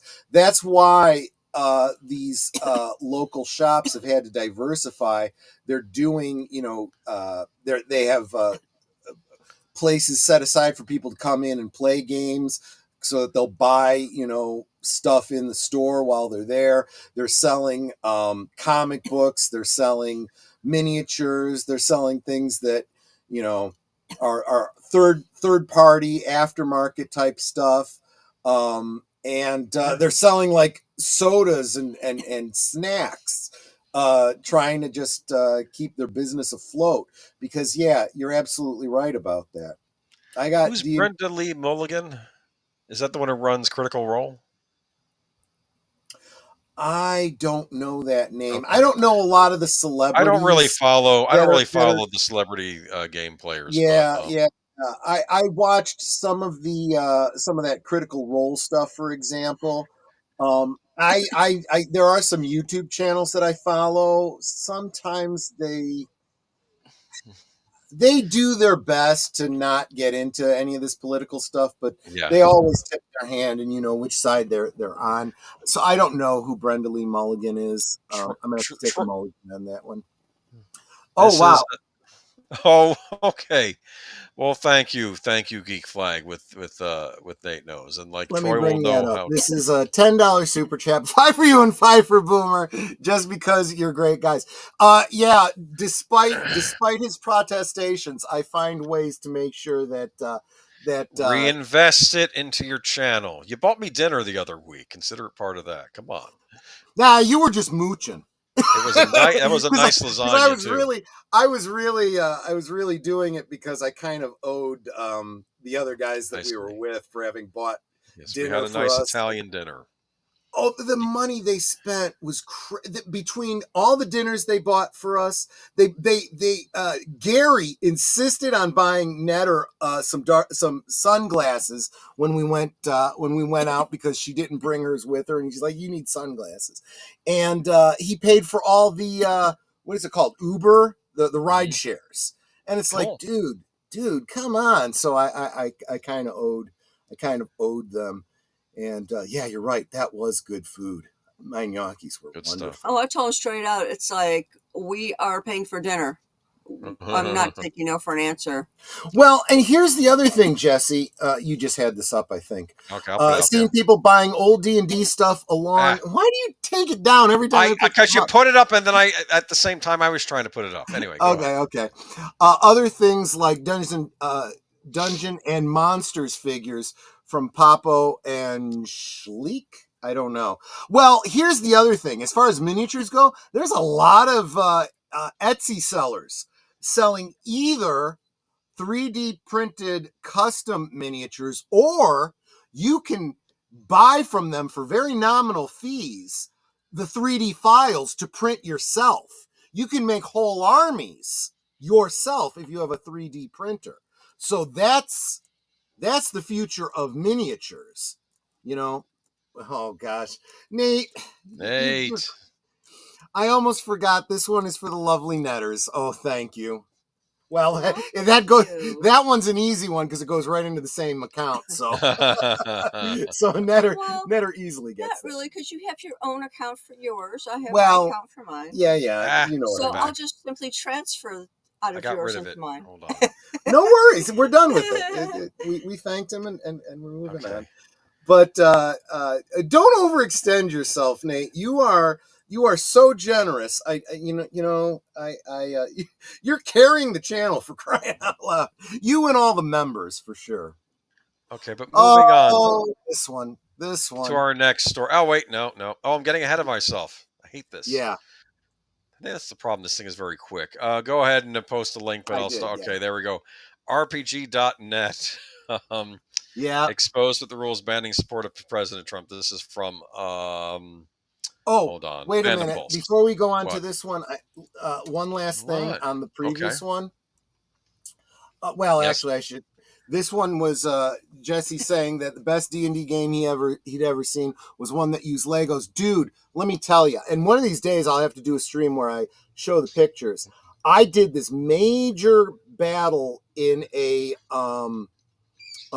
big campaign that I did that involved like pirate ships, and I used Lego pirate ships because it was perfectly in scale with the miniatures. And when they came in and they saw the terrain and the water and the ships and the trebuchets and so forth, they were just blown away. Lego is actually great for terrain people. And Pit Sniper Husker wanted to say, all love to Miss Net. And I got to say, too, now I totally understand, because he explained earlier in the chat his nomenclature there. He is he's an engineer in the Navy. So awesome. Well, thank you for your service. Thank you so much. Absolutely. RPG, but I did want to say, though, did you have a little Jack Sparrow with one of those pirate ships? No. As a matter of fact, they were the predecessor to the original pirate system. They were the original pirate, and I got them secondhand. Okay. So I got them fairly cheap. But all they did was they took those same ships and they put some new ephemera on it and whatnot and turned them into the licensed Pirates of the Caribbean and charged a huge markup. So I got out cheap, and let's face it, I wanted to use the flags and the sails and stuff for the campaign. So, it looked really sharp. I got to show you guys the pictures. One of these days I'll do that, maybe on a last call or something like that. All right. Go ahead and post the link, though, if you could. I'm going to let you do the showing because I think we're hitting them at the same time. Yeah, yeah. RPG Net exposed with rules banning supporters of President Trump. This is just so overt. It's ridiculous. So I get it how you may have forums where you want to keep things politics free. I'm not necessarily against it, or at least, if you want to have a political zone, you say go there. But it's like RPG Net. Okay, this is a little, in my opinion, far. Well, let me read. RPG Net is a website that is a long discussion board for games like Dungeons & Dragons and others where gamers have posted for decades. It includes wiki, for tabletop games as well as news, but in recent years they've fallen to woke activism. The moderators have a standing rule in a post: do not post in support of Donald Trump or his administration as follows. This is from their site. This is not someone making this up, okay? The following policy announcement is a result of over a year of serious debate by the moderation team. The decision is as close to unanimous as we ever get. It will not be the subject of further debate. We have fully considered the downsides and ultimately decided we have to stay true to our values. We will not pretend that evil isn't evil or that it becomes a legitimate difference of political opinion if you put a suit and tie on it. We are banning support of Donald Trump or his administration on RPGNet forums. This is because his public comments, policies, and the makeup of his administration are so wholly incompatible with our values that former political neutrality is not tenable. We can be welcoming to, for example, persons of every ethnicity who want to talk about games. That's big of them. Or we can allow for support of open white supremacy. Not both. Below will be an outline of the policy and a very incomplete set of citations. We have a community here that we've built carefully over time, and support for elected hate groups aren't welcome here. We can't save the world, but we can protect and care for the small patch that is this board. Policy outline. We are banning support of the administration of President Trump. You can still post on RPGNet even if you do in fact support the administration. You just can't bring your evil here. We are absolutely not endorsing the Democrats, nor are we banning all Republicans. We are certainly not banning conservative politics or anything on the spectrum of reasonable political viewpoints. We assert that hate groups and intolerance are categorically different from other types of political positions, and that confusing the two legitimize bigotry and hatred. We are not going to have a purge. We will not be banning people for past support. Though if your profile picture is yourself in a MAGA hat, this might be a good time to change it. We will not permit witch hunts, progressive loyalty testing, or attempting to bait another into admitting support for President Trump in order to get them banned. The mod staff will deal harshly with attempts to weaponize this policy. We'll see about that. It is not open season on conservatives, or revenge fantasies against Trump and Trump supporters are still against the rules. That sounds like an awful lot of doublespeak there, because it absolutely is. It absolutely is. And RPGNet can go F themselves. I will not. What you may not realize from this article, RPGNet is more than just a forum. It's actually an outlet for buying downloadable content, PDFs and stuff of different role-playing games. And I will never patronize them ever again. No witch hunts. I will not use them ever again. No witch hunts while proclaiming a witch hunt. Exactly. That's exactly what I was getting at, Deleted Scenes. You're absolutely right. Keep in mind that it's not like they say, I don't agree with the president's policy. They are directly calling him evil. Yes. And this is the problem as if he was an talk about the hypocrisy. The same group of people that are against orcs and drow being considered evil are literally calling any MAGA supporters evil. That's what they're literally doing. They literally said that. They said, don't bring your evil here. Yeah. Yeah. So I won't. You will never get my evil money either. There are plenty of other alternatives, my friend. There are plenty of other RPG forums out there that will be welcoming to people of all kinds Nate go there. Is so right about that. That's a good point. This is the kind of stuff that people have been suing and winning for a while now. Yeah, good point, Nate. You're not. It's one thing if they had said no politics. It's another when they specify the politics that are not allowed. That's a problem. You're absolutely right. Okay. All right. Time to move on.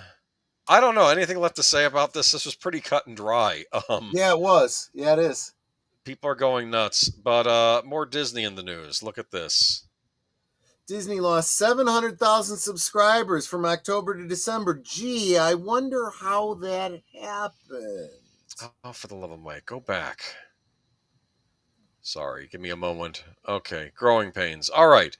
Yes, more like Disney minus. Am I right? I don't know who wrote. Someone, an indie writer, IndieWire wrote that. I appreciate that. Yeah, it's not like that's new. We've been saying that for a long time. But okay, IndieWire. But this is a mainstream media outlet finally calling them out. Even the mainstream media isn't defending them like they used to. Disney Plus lost 700,000 subscribers over the first 3 months of 2024, which is the Walt Disney Company's first quarter of the fiscal year 2025. Not counting Disney Plus, Hotstar, the cheap Disney Plus service in India. Disney Plus now has 124.6 million subs. ESPN Plus has lost 700,000 subs in this period. Hulu was the streaming highlight, adding 1.6 million subscribers. It now has 53.6 million. All told, the company's streaming business was profitable for its third straight quarter, so it wasn't all bad or unexpected. Disney anticipated the quarter 1 2025 loss of Disney Plus subscribers, and now it's forecasting another modest decline in subs for calendar 2025. It's a far cry from the 4.4 million subscribers Disney Plus added from June through September 2024. Blame price hikes and the expiration of certain promotions. Yeah. Probably all those free Disney Plus subscriptions are now going away, I'd expect. Wall Street expected that was my first thought, but there's more to it, I think. Wall Street expected Disney would report quarter one earnings per share of 1.43 on 24.55 billion in revenue per consensus estimate compiled by Yahoo Finance. Financial things are okay, especially at the studios. Moana 2 alone made more than $1 billion theatrically. In a prepared statement accompanying the financials, Disney CEO Bob Iger was all, "Can I get a Chiho?" Chihu? I have no idea. Is that a thing from Moana? Our results this quarter demonstrate Disney's creative and financial strength as we advance the strategic initiatives set in motion over the past 2 years, Iger said. In fiscal quarter one, we saw outstanding box office performance from our studios, which had the top 3 movies of 2024. We further improved the profitability of our entertainment DTC streaming businesses. We took an important step to advance ESPN's digital strategy by adding an ESPN tile on Disney Plus, and our experiences segment demonstrated its enduring appeal as we continue investing strategically across the globe. Overall, this quarter proved to be a strong start to the fiscal year, and we remain confident in our strategy for continued growth. Disney is number one among all media companies in terms of total TV usage, according to Nielsen, and only YouTube is particularly close. The biggest and most consistent performers across Disney Plus and Hulu include Bluey, Grey's Anatomy, and Fox's animation domination shows. They don't own Bluey, but okay. Just want to point that out. It's not theirs. Specific to the report, it's an Australian show. They have the license to show on Disney Plus here. Specific to the reported quarter, ABC and ESPN split the spoils from Monday Night Football from Disney Plus holiday classics like Home Alone and Hocus Pocus charted, and November's streaming premiere of Deadpool and Wolverine was a hit. Even considering inflation, the sequel to 2016's Moana made hundreds of millions of dollars more than its predecessor. The original Moana was the most streamed movie of 2024 per Nielsen. Moana 2 was originally intended to be a Disney Plus series, so good call to whoever upgraded that plan. I heard the movie was terrible, but it's okay. Mufasa the Lion King didn't have quite the same momentum. The prequel story, released in theaters 5 days for Christmas, made $650 million worldwide, and not Moana 2 money, but not bad for another trip to that intellectual property as well. Original Lion King animated film 1994, $979 million. Its CG remake, $1.66 billion global.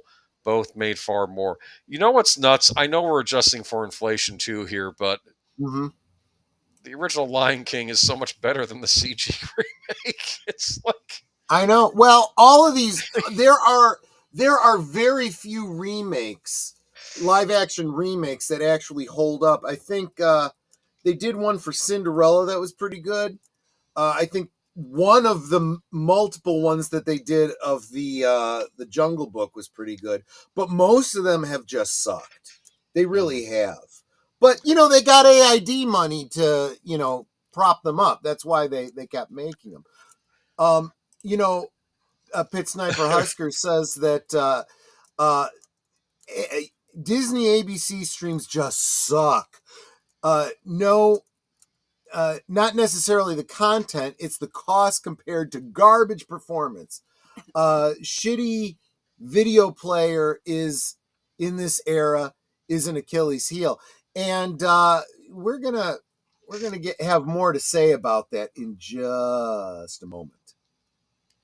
Yeah, I guess we should move on though. But Well, they are, I think that Disney needs to find a new revenue stream. If they lost 700,000 subscribers, maybe they're going to start putting ads on their premium services.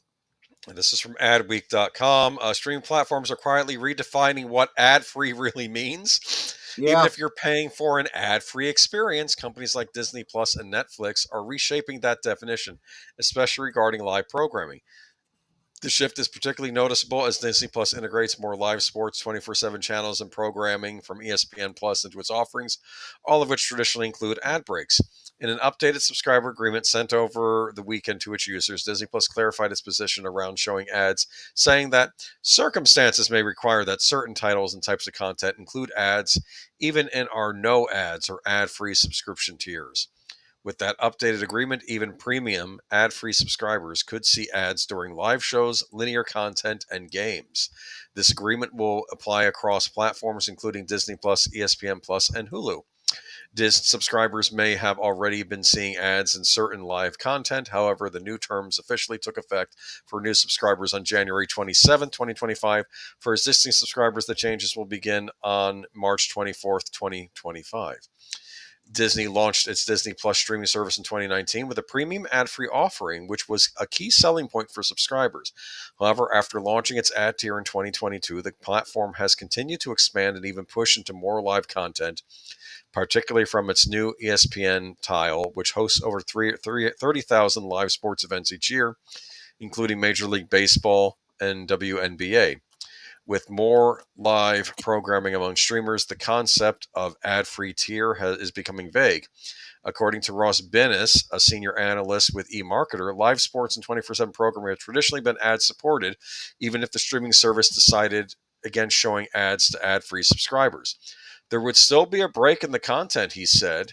That's one of the reasons 24/7 channels are attractive to streaming services. They don't have to license more content. Those breaks happen at the same time for every viewer. Disney Plus isn't alone in this change. Competitors like Peacock and Paramount Plus have adopted similar approaches, offering ad-free viewing for on-demand content, but showing ads during live events like NFL games. Similarly, Netflix's ad-supported model applies to live content like the WWE Raw programming.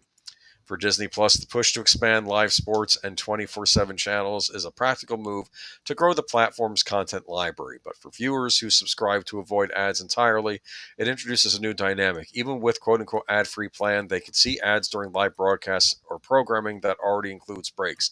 Whether those breaks are filled with ads or placeholders, they still disrupt the ad-free experience. Ben has raised a key concern. Does Disney Plus vagueness and user agreement language give them more leeway to jam ads in other places? Most of the viewing is still on demand. And if they do get the leeway to put ads in for ad-free viewers during certain on-demand episodes, then what are you paying for the difference? So I want to real quick bring up comment from Nate. He makes a good point, following on something else he had said on a previous topic. Now, this could be another lawsuit because they said you pay extra for no ads. Now they say some programs will have skippable ads, and that means that they are breaking the contract. He's absolutely right. As far as, carrying content that has specific breaks for ads because they're originally created for commercial television, I hate to say this, but that doesn't mean you have to show the ad.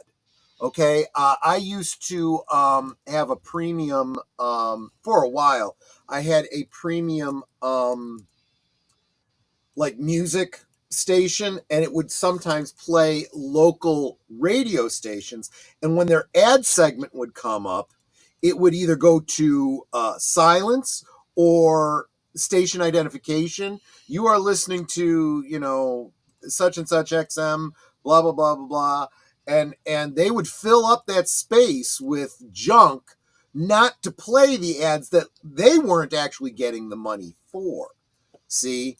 So, yeah, there's nothing that says they have to. And in fact, if you really wanted to provide a premium service, instead of giving the ads, you give some commenter that is on your staff at Disney talking about, some sports commentator. I know it's crazy to even think about the idea of a sports commentator talking about the sports in like between giving exclusive content because you're ad I free. know. Can you even imagine that? Maybe Disney should go back to cable networks and start up new channels. Oh, wait, they can't. Why?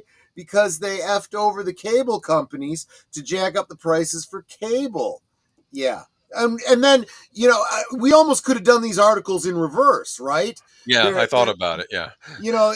And then they lose 700,000 subscribers, right? And yes, Matanui saying exactly what Tom Connors has been saying for a long time over at Midnight's Edge. It's basically cable 2.0. Yeah, basically. And honestly, most of us knew this would happen. As soon as they started doing this, we're like, we've seen it before. It's going to happen again. It happened with cable. Cable used to be called pay TV. You're paying for no commercials. And then all of a sudden, guess what? Commercials. What happened? The promise of streaming was so grand. We were all excited about it years ago. Don't you remember? Oh wait, we were never excited. The only difference that I ever saw, I mean, look, I didn't believe the hype. I knew what it was. And the benefit that I saw to streaming is it's just cable again.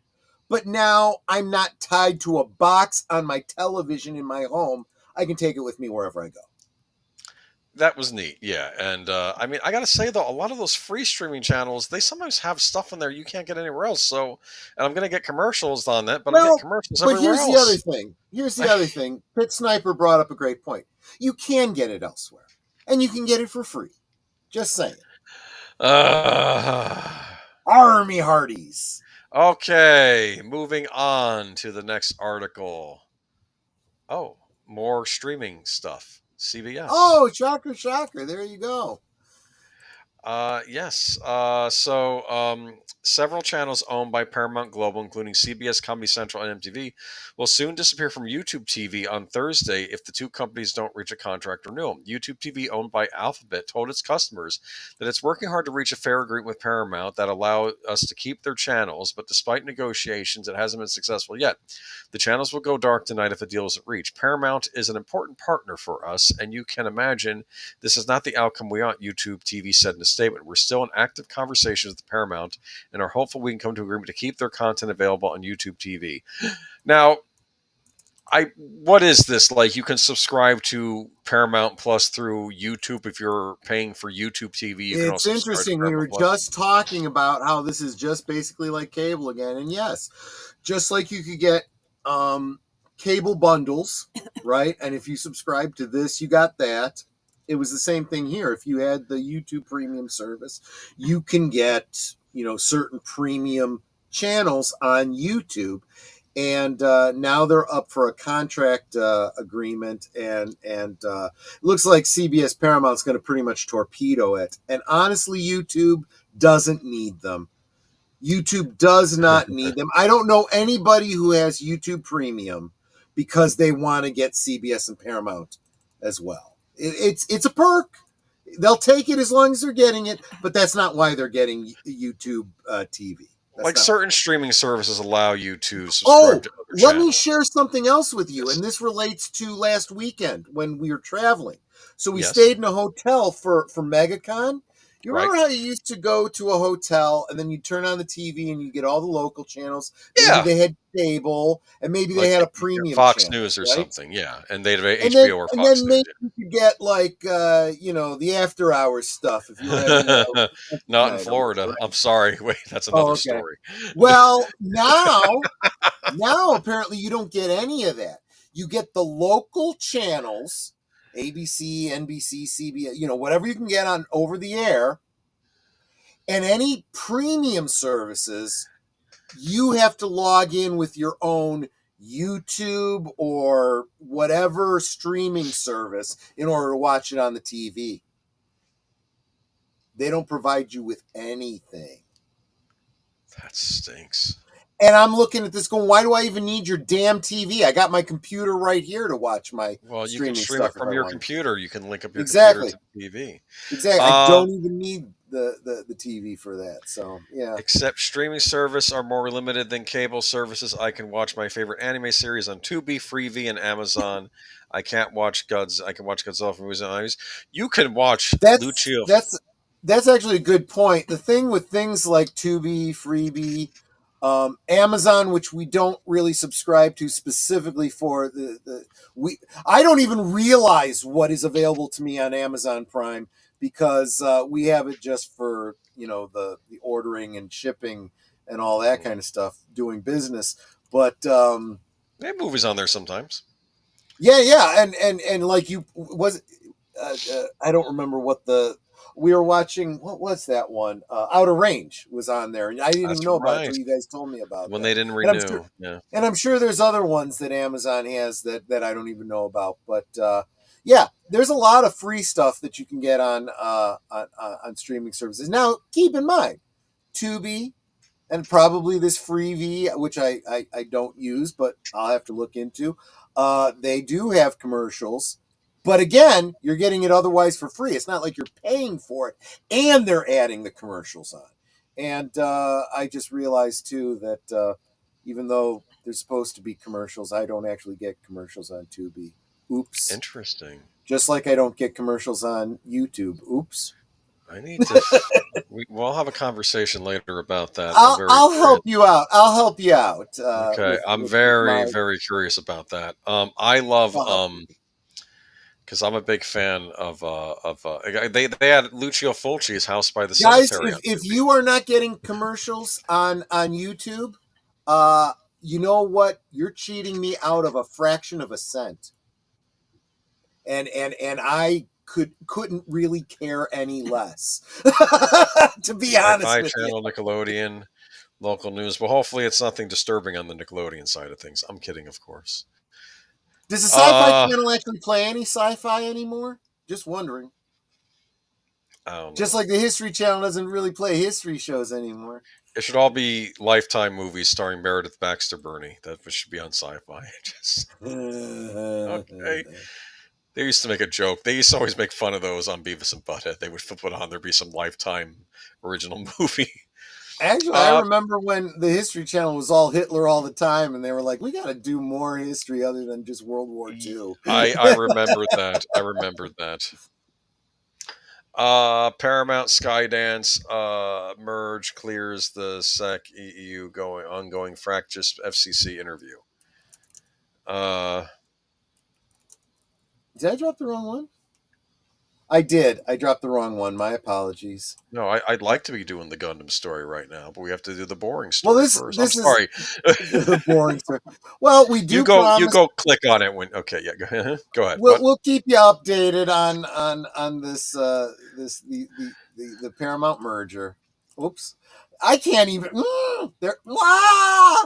You and I hit it. Just you hit it. I'm going to read. You take care of the rest. Okay, there you go. Paramount said on a special webpage that was YouTube TV. Hold on, move on. Paramount Global moved a step closer to a deal, technically anyway, as the Securities and Exchange Commission made effective its registration statement outlining the transaction. It's a complicated process and can be a long time as the commission comes back with questions that need to be addressed to its satisfaction. That's now done. On behalf of the Board of Directors, the Paramount Board of Paramount Global, and Delaware Corporation, Paramount, we are pleased to enclose the information statement prospectus relating to the proposed transaction among Paramount-Skydance Media, LLC, a California limited liability company, and certain affiliates of investors of Skydance. Read the company's official, which can be S4, which can be sent to shareholders. Earlier this week, the European Commission approved the proposed merger, saying it doesn't pose competitive concerns in the EU, given the combined company's limited market position. But the key green light approval by the FCC is still pending, led by Donald Trump-appointed Commissioner Brendan Carr. The process has become controversial, running in tandem with Trump's lawsuit against CBS News over 60 Minutes editing of an interview with Kamala Harris. cars investigating the same in a separate I see. They're just finding ways to blame it all on Trump. I'm sorry. These things have consequences. You know? They gotta stop doing this. Last week, CBS News handed over a transcript of the interview showing that an answer Harris gave to Face the Nation Pro and other 60 Minutes were merely two parts of a response to the same question. They need to remember, too, that Trump's executive branch is technically in charge of the SEC.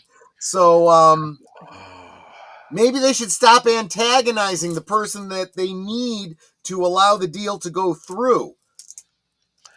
Specifically, the author of Art of the Deal. Executives at Paramount have been talking about a possible settlement with Trump as the merger between Sherry Redstone's controlled Paramount Global and David Ellis and the Skylands hangs in the balance. Maybe they should fire somebody over at 60 Minutes. Maybe that's what they should do.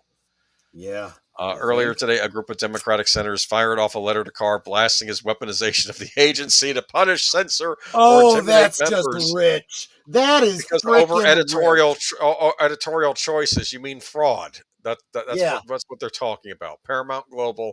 We weaponized the courts against you for the past 8 years, and now we're going to be pissed off when you do the same to us. Okay. A judge recently ruled in favor of the state of Rhode Island employees' retirement system, which requested information about the Paramount around the merger. Believes Redstone directly deals to holding company NAI, which benefited Redstone the most, while deflecting offers for the entire company, which would have been more lucrative for other shareholders. A judge said the request appears justified. A third suit on behalf of New York City pension funds asked the court to stay. We were talking about this a while back, weren't we?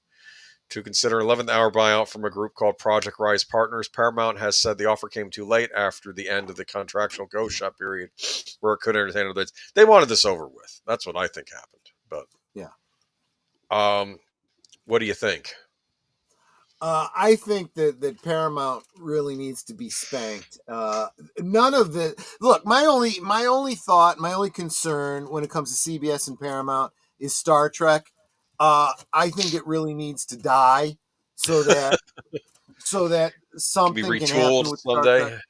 Yeah, so maybe spend that money on remastering Deep Space Nine and Voyager, getting those cleaned up for HD. That should be their Star Trek thing for the time being. Get remasters of those shows and then worry about making something new. Exactly. Try to rekindle the love people had. Make them good remasters, not like you did with Buffy, Well, they didn't do Buffy. That was somebody else. No, they didn't, but I'm just saying. Was that Warner's that did Buffy, or was that Fox? I think so. I don't remember. I don't remember. It was now. terrible. It was. Yeah. I'll say this: they Paramount, from what I heard, did a really great job with the TNG remaster in HD. They actually. Well, that's because they went back to because that was all filmed on film. And some of the early stuff was that was CG with the effects, right? And the effects needed to be redone mostly. That's true. But they debated how to redo them. Do we make them better, or do we stick to how they would have looked there and try just to update them for high def? And they decided we're going to stick with the traditional way they would have looked, but do it in high def.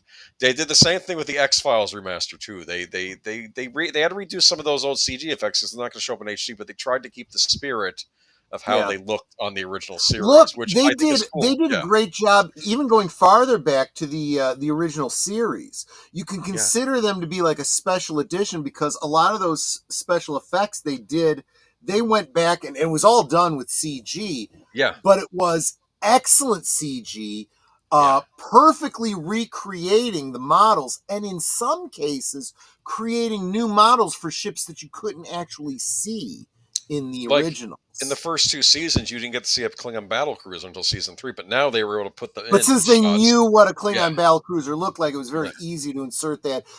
Previously, there was civilian ships that it was just a dot, a point of light in the viewer. Well, they used like actual ships because we've had so many ships, that had come in later seasons and stuff like that. And minor things like there was this great bit in the episode The Arena. That's the one where the famous one with Kirk fighting the Gorn. dun dun dun dun dun dun dun, and the Gorn is coming and lumbering forward, and it's literally a blink and you'll miss it, and I mean that in multiple senses. His eyes blink just for a second, and it gives it so much verisimilitude, and it's one of those things that it's like, did I just see what I thought I saw? Yeah. His eyes blinked, and it wasn't anything big. They didn't like take out the Gorn and put in a CG Gorn.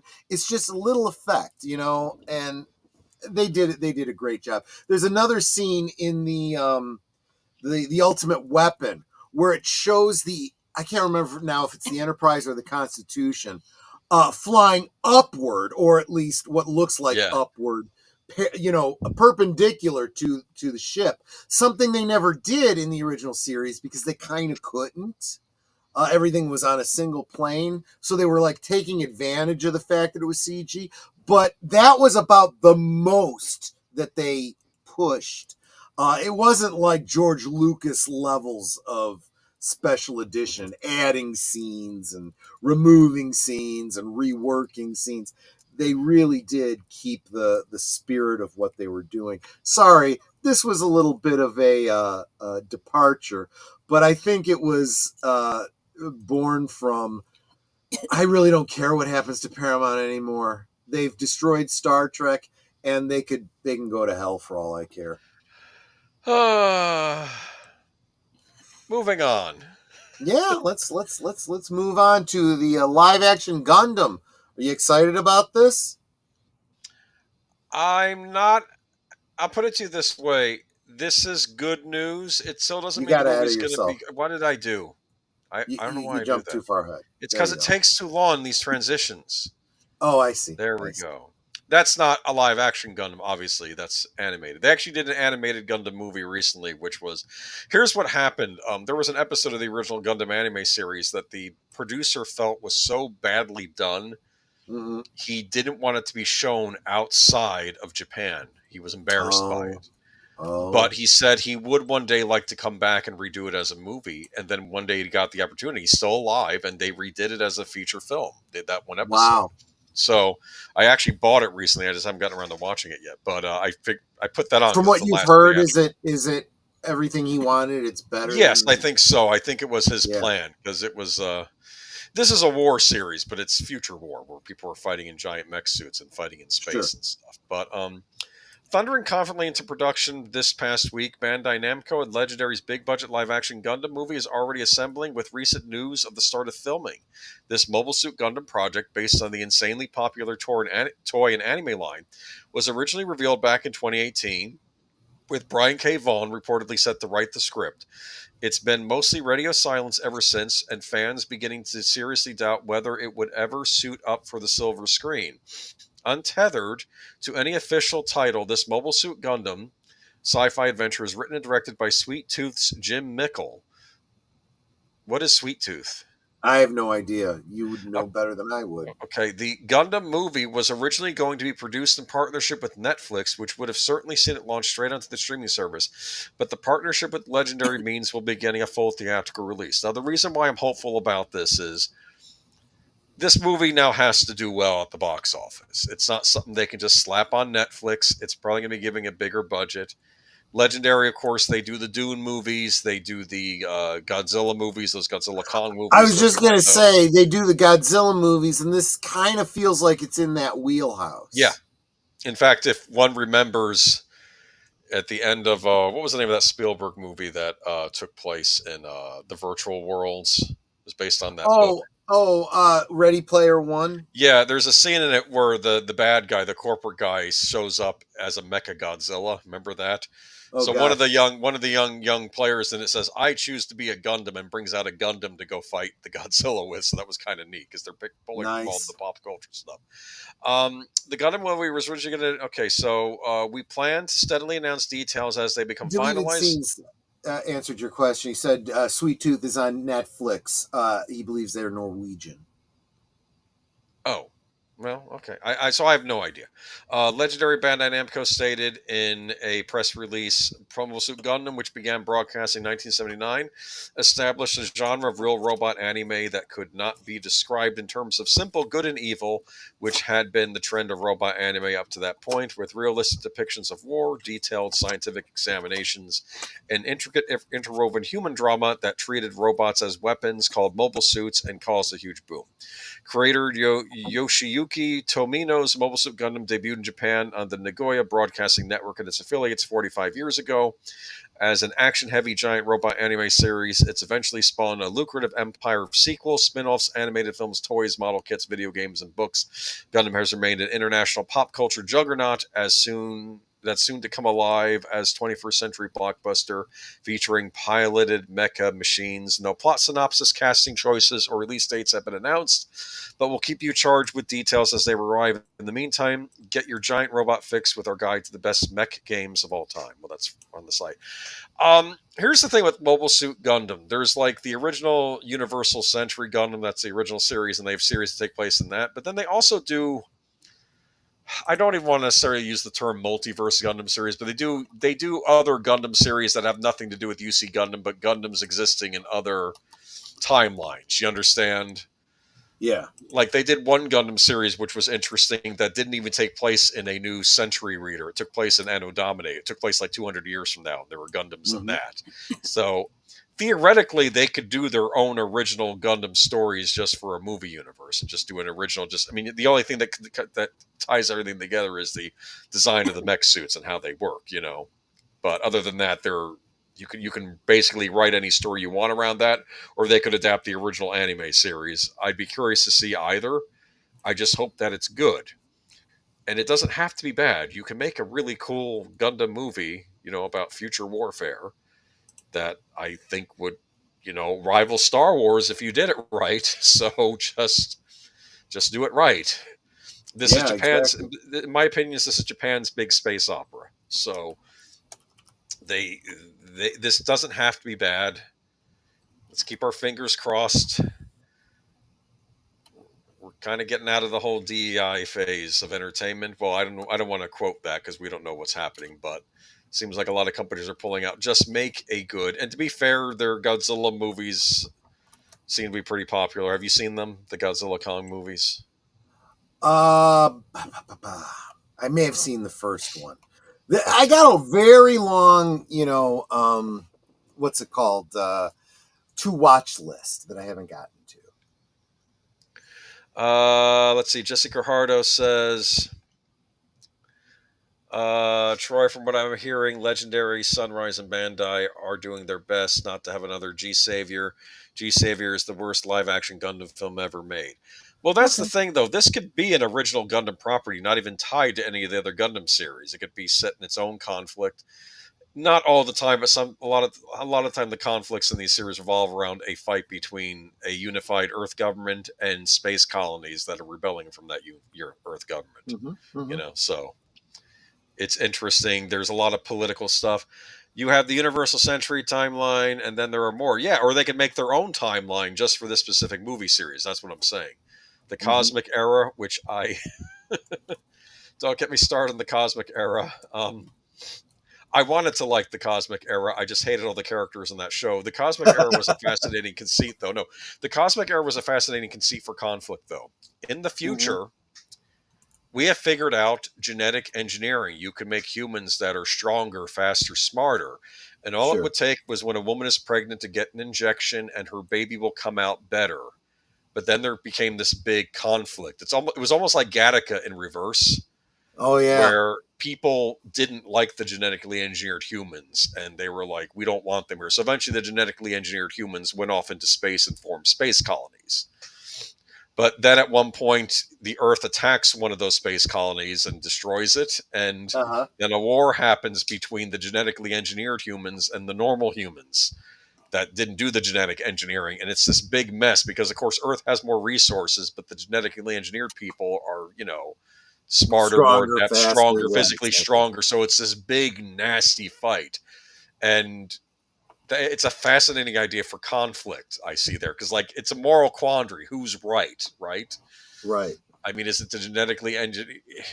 Like, if you could make your child better, is that wrong? Maybe it is. Maybe it isn't. It's like one of these things where you don't know. You know, would you want to give your child every advantage in the world, or is it against like God's plan or nature's plan? See, it's this big conflict. So this is a storyline that's been covered not only, like you mentioned, Gattaca, but let's face it, it was implied by Star Trek with Space Seed, and you know, it was followed up, you know, Wrath of Khan, and a lot of Deep Space Nine episodes. But the other thought here, sci-fi concept that I think needs to happen that we haven't seen yet. The idea that as humans start moving out into the cosmos and colonizing other planets, there might actually have to be genetic alteration. That was the idea behind what they called these people. They called them coordinators. They said the people who are going to live in space, they have to be genetically engineered. That was the idea behind it. Yes. And so the aliens will be us, right? Yeah. In order to live in an environment where, you know, longer days, shorter nights, heavier gravity, lighter gravity, you might have to have people be genetically engineered to be able to live in those conditions. Yeah, in the original Gundam series, it wasn't people who were genetically engineered, but it turned out people who lived in space and grew up on space colonies and lived in space. Yeah, they ended up developing extra. Evolution happens, and in a different planet. It was psychic abilities. They got psychic abilities, kind of like the Sixth Sense sort of stuff, because that was of course big in the 70s. That's pure. That's pure sci-fi. But yeah. That's sort of what they did with that version. But other series, it's just conflicts between colonies that are tired of being under a tyrannical Earth government and want to revolt and don't want to be part of it anymore. And it's like in the one series, it was an organization that was running the Earth government. It was called the Rockefeller Foundation. I'm like, that's the Rockefeller Foundation, isn't it? They're still existing in the far, and it was run by descendants of European royalty, and it was interesting, but very, very thinly veiled tongue-in-cheek reference. I get that, yeah. But it was. I think they could do a lot with this. They can make it an original thing, or they can adapt one of the other series. I hope just make it good. I want something to look forward to, please. You looking forward to an import from China? I don't know, but let's go.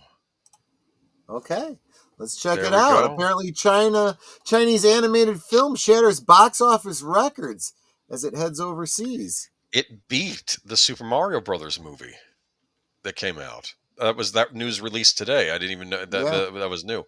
Niza 2 has earned almost $1.3 billion in 2 weeks since it was released in mainland China, according to the Chinese ticketing platform Maoyan. In addition to being the most successful film in Chinese box office history, it is the first non-Hollywood film to earn more than $1 billion and the first film in the world to earn more than $1 billion in a single market. The movie is set for a limited release in the United States starting Friday. Inspired by a famous Chinese legend, Niza 2 tells the story of a child deity named Niza who rebels against his destiny and uses magical powers to protect his community from formidable enemies. It is the sequel to a hit movie released in 2019 that became the highest-grossing Chinese animated film at the time. Chinese moviegoers have showered the new film with praise, taking pride in the fact that it is entirely Chinese-made, from the director to the special effects and post-production teams. It is a purely Chinese animated film, deeply rooted in Chinese cultural heritage, says Niani Zhao, 29, an independent film critic in China. Regardless of how the story is structured, Chinese audiences are willing to support it as a way of promoting domestic animation and sharing Chinese culture with the world. Its success has been hailed as a sign of China's advances in filmmaking and the declining influence of Hollywood in China amid a growing cultural and national identity. The film masterfully blends traditional Eastern aesthetics such as Dunhuang murals and ink paintings with modern animation technology, said Neo Lu, 31, an illustration designer from Beijing. It was an impressive visual experience. Jiaozi, also known as Yang Yu, who directed and wrote both Niza films, told Chinese state-run broadcaster CCTV that he had tried to outsource key visual work to top overseas studios, but that the results fell short because of arrogance and prejudice. I have no idea what he's referring to there, and who he outsourced to. That's interesting. Niza 2, whose January 29th release coincided with the Chinese Lunar New Year holiday, a major movie-going period, has brought a glimmer of hope to China's languishing film market, whose total box office last year was 30% lower than its pre-pandemic peak in 2019, according to data from China Film Administration. The film helped Chinese box office the second largest in the world after North America's take in a record 9.5 billion won, 1.3 billion during the 8-day holiday, according to Maoyan, in a bright spot for Chinese officials struggling to boost consumer spending amid an economic slump. Aniza 2 quickly became China's previous highest grossing film, 2021's The Battle of Lake Shragin, a Korean war drama typical of the patriotic epics that have dominated Chinese box office in recent years. So I guess it was a Korean film that did well over there. It could be on course to surpass last year's Inside Out 2 as the highest grossing animated film of all time. Chinese state media have touted Niza 2 as the latest in a series of Chinese cultural successes, including last year's hit video game Black Myth Wukong. The recent rush of American TikTok users to the Chinese social media platform of Xiao Hongshu or Red Note, and the market-moving rise of Chinese artificial intelligence startup DeepSeek. The reason these products from different fields have been able to break through visible and invisible barriers and create an international buzz lies in a strong demand for exchange in trade, culture, and public opinion between China and the world, the state-backed nationalist tabloid Global Times said in editorial Wednesday. Asked Wednesday about the success of Niza 2, Chinese Foreign Affairs Ministry spokesperson Guo Jiakun said Chinese films are building new bridges for communication between China and other countries and opening a new window for the world to understand China. Okay. What do you think? So here's my take on it. If it did so well, I wonder how much of it doing well is because of the way the CCP is structured, and you have to go see this movie, and it has to do well because we say it has to do well.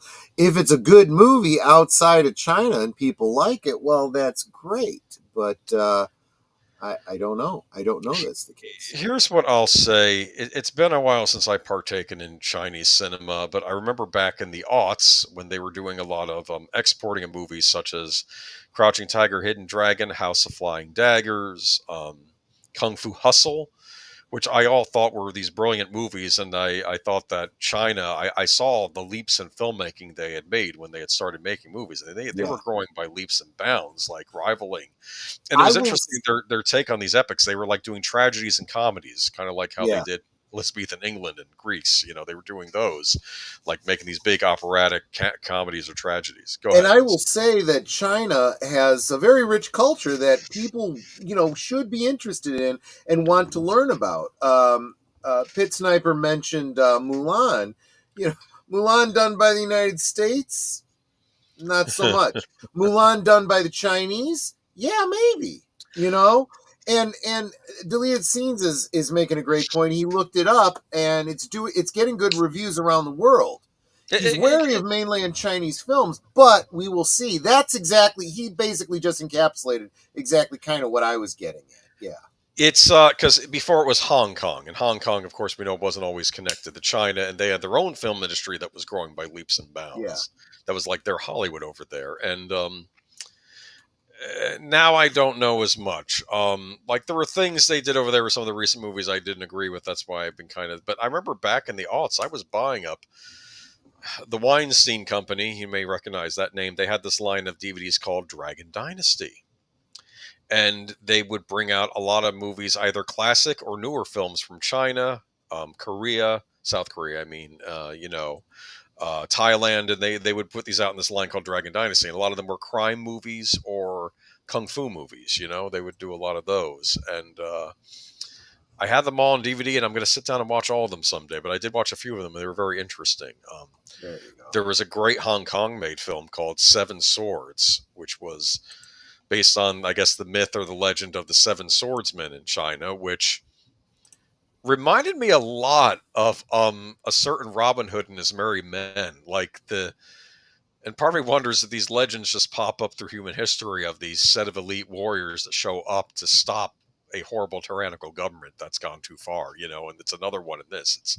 I think in this one it's like the Manchurian dynasty that's taken over, and they're trying to stop them because they're massacring villages and stuff. And it was a great film made by Sue Hark. And see, this is what makes me sad, because there was such a great rich filmmaking tradition in Hong Kong, and I want to say that hopefully that gets revived, but we'll see. That's all I'm going to say. Yeah, exactly. I think I had that on DVD. I'm not sure I kept it. I really loved Seven Swords, and I was angry because it was supposed to be a trilogy, and I don't know if he ever made the other two parts, because at the end I was screaming sequel. There's a wonderful scene where one of the Seven Swordsmen is in the town where they're trying to protect them from the villager, and this little kid, is saying, "Shall I call you master?" And he says, "No, call me brother." Wow. These guys are too good to be true. It's like, exactly.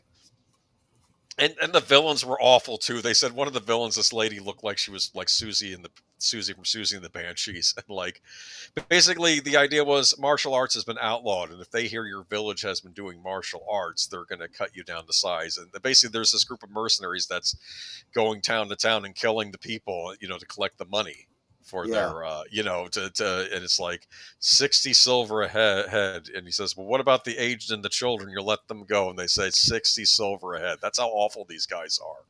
So the Seven Swordsmen finally show up to protect one of these villages, and a big fight ensues with him and these other. Donnie Yen was in that. Yes, he was. He was one of the Seven Swordsmen. Yeah. And it was interesting. It's about time. I mean, look, whatever you think about China, whatever you think about the CCP and so forth, they're going to capitalize as our entertainment industry is floundering. Yes, they will, and they can. So people better get their heads out of their asses and start making good movies over here, or we're just turning it all over to other countries. Is all I'm going to say. And we'll find out more about that next week. Absolutely. So, because a certain movie released this weekend, and I'm anxious to hear how it did.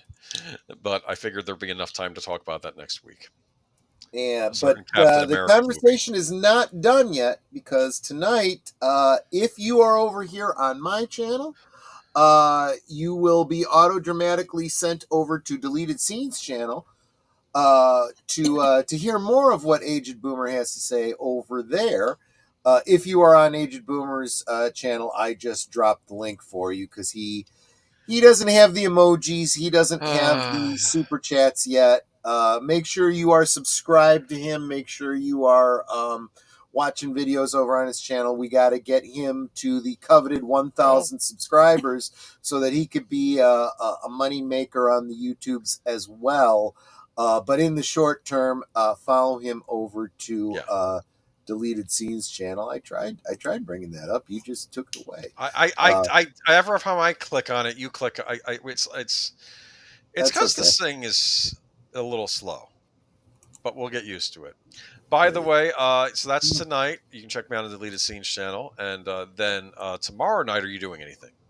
I am. So I knew I wanted to get back to doing Monday Night at the Movies. Didn't know what I was going to do. I wasn't here last week. Otherwise, I would have done a Valentine-related film.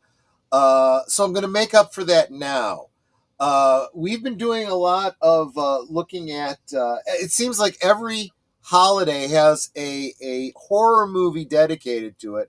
So I am going to be playing the movie Valentine from 2001 with David Boreanaz. Yes. Okay, cool. Exactly. I've heard mixed reviews about it. Now I'm very curious, so I'm going to have to watch that. We will watch that tomorrow night at 8 Central, 9 Eastern on my channel for Monday Night at the Movies.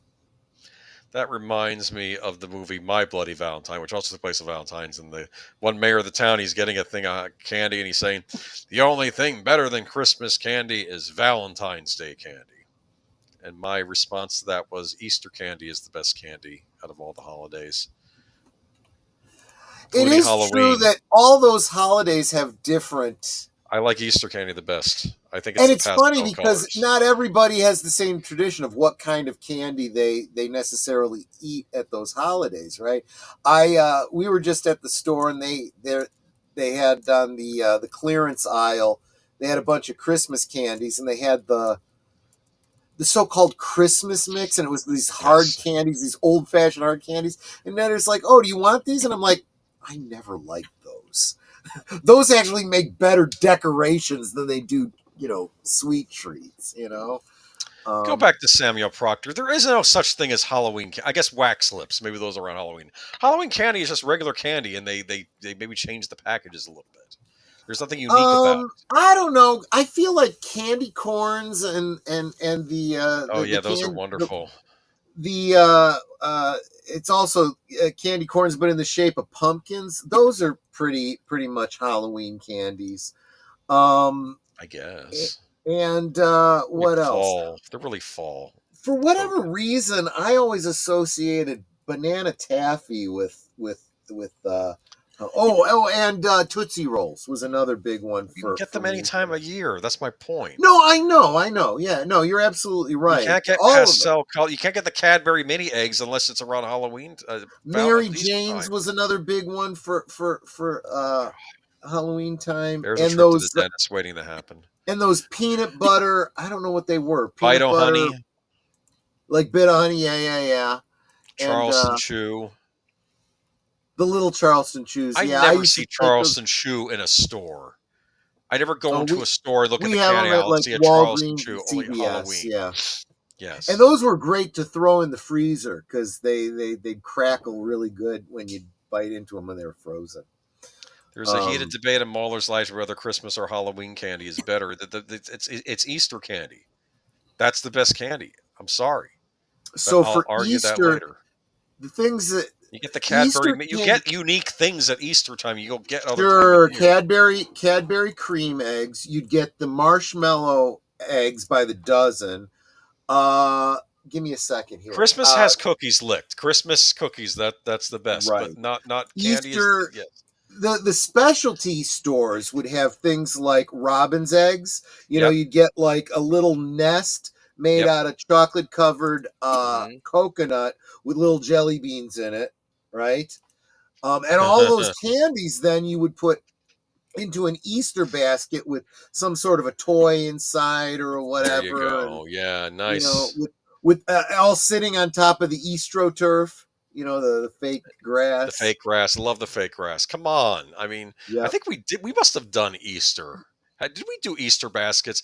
I don't think we've ever done Easter baskets for good old days. We will cover that. We got Easter coming up. We'll definitely have to We'll cover that for good old days. We'll do Easter baskets. There we go. Peeps. There Peeps you go. is another one. Yeah. Well, Peeps have now become, there's different Peeps for different holidays. You got Christmas Peeps. You got Easter Peeps. You got Valentine Peeps. They all taste the same, but they just are looking different.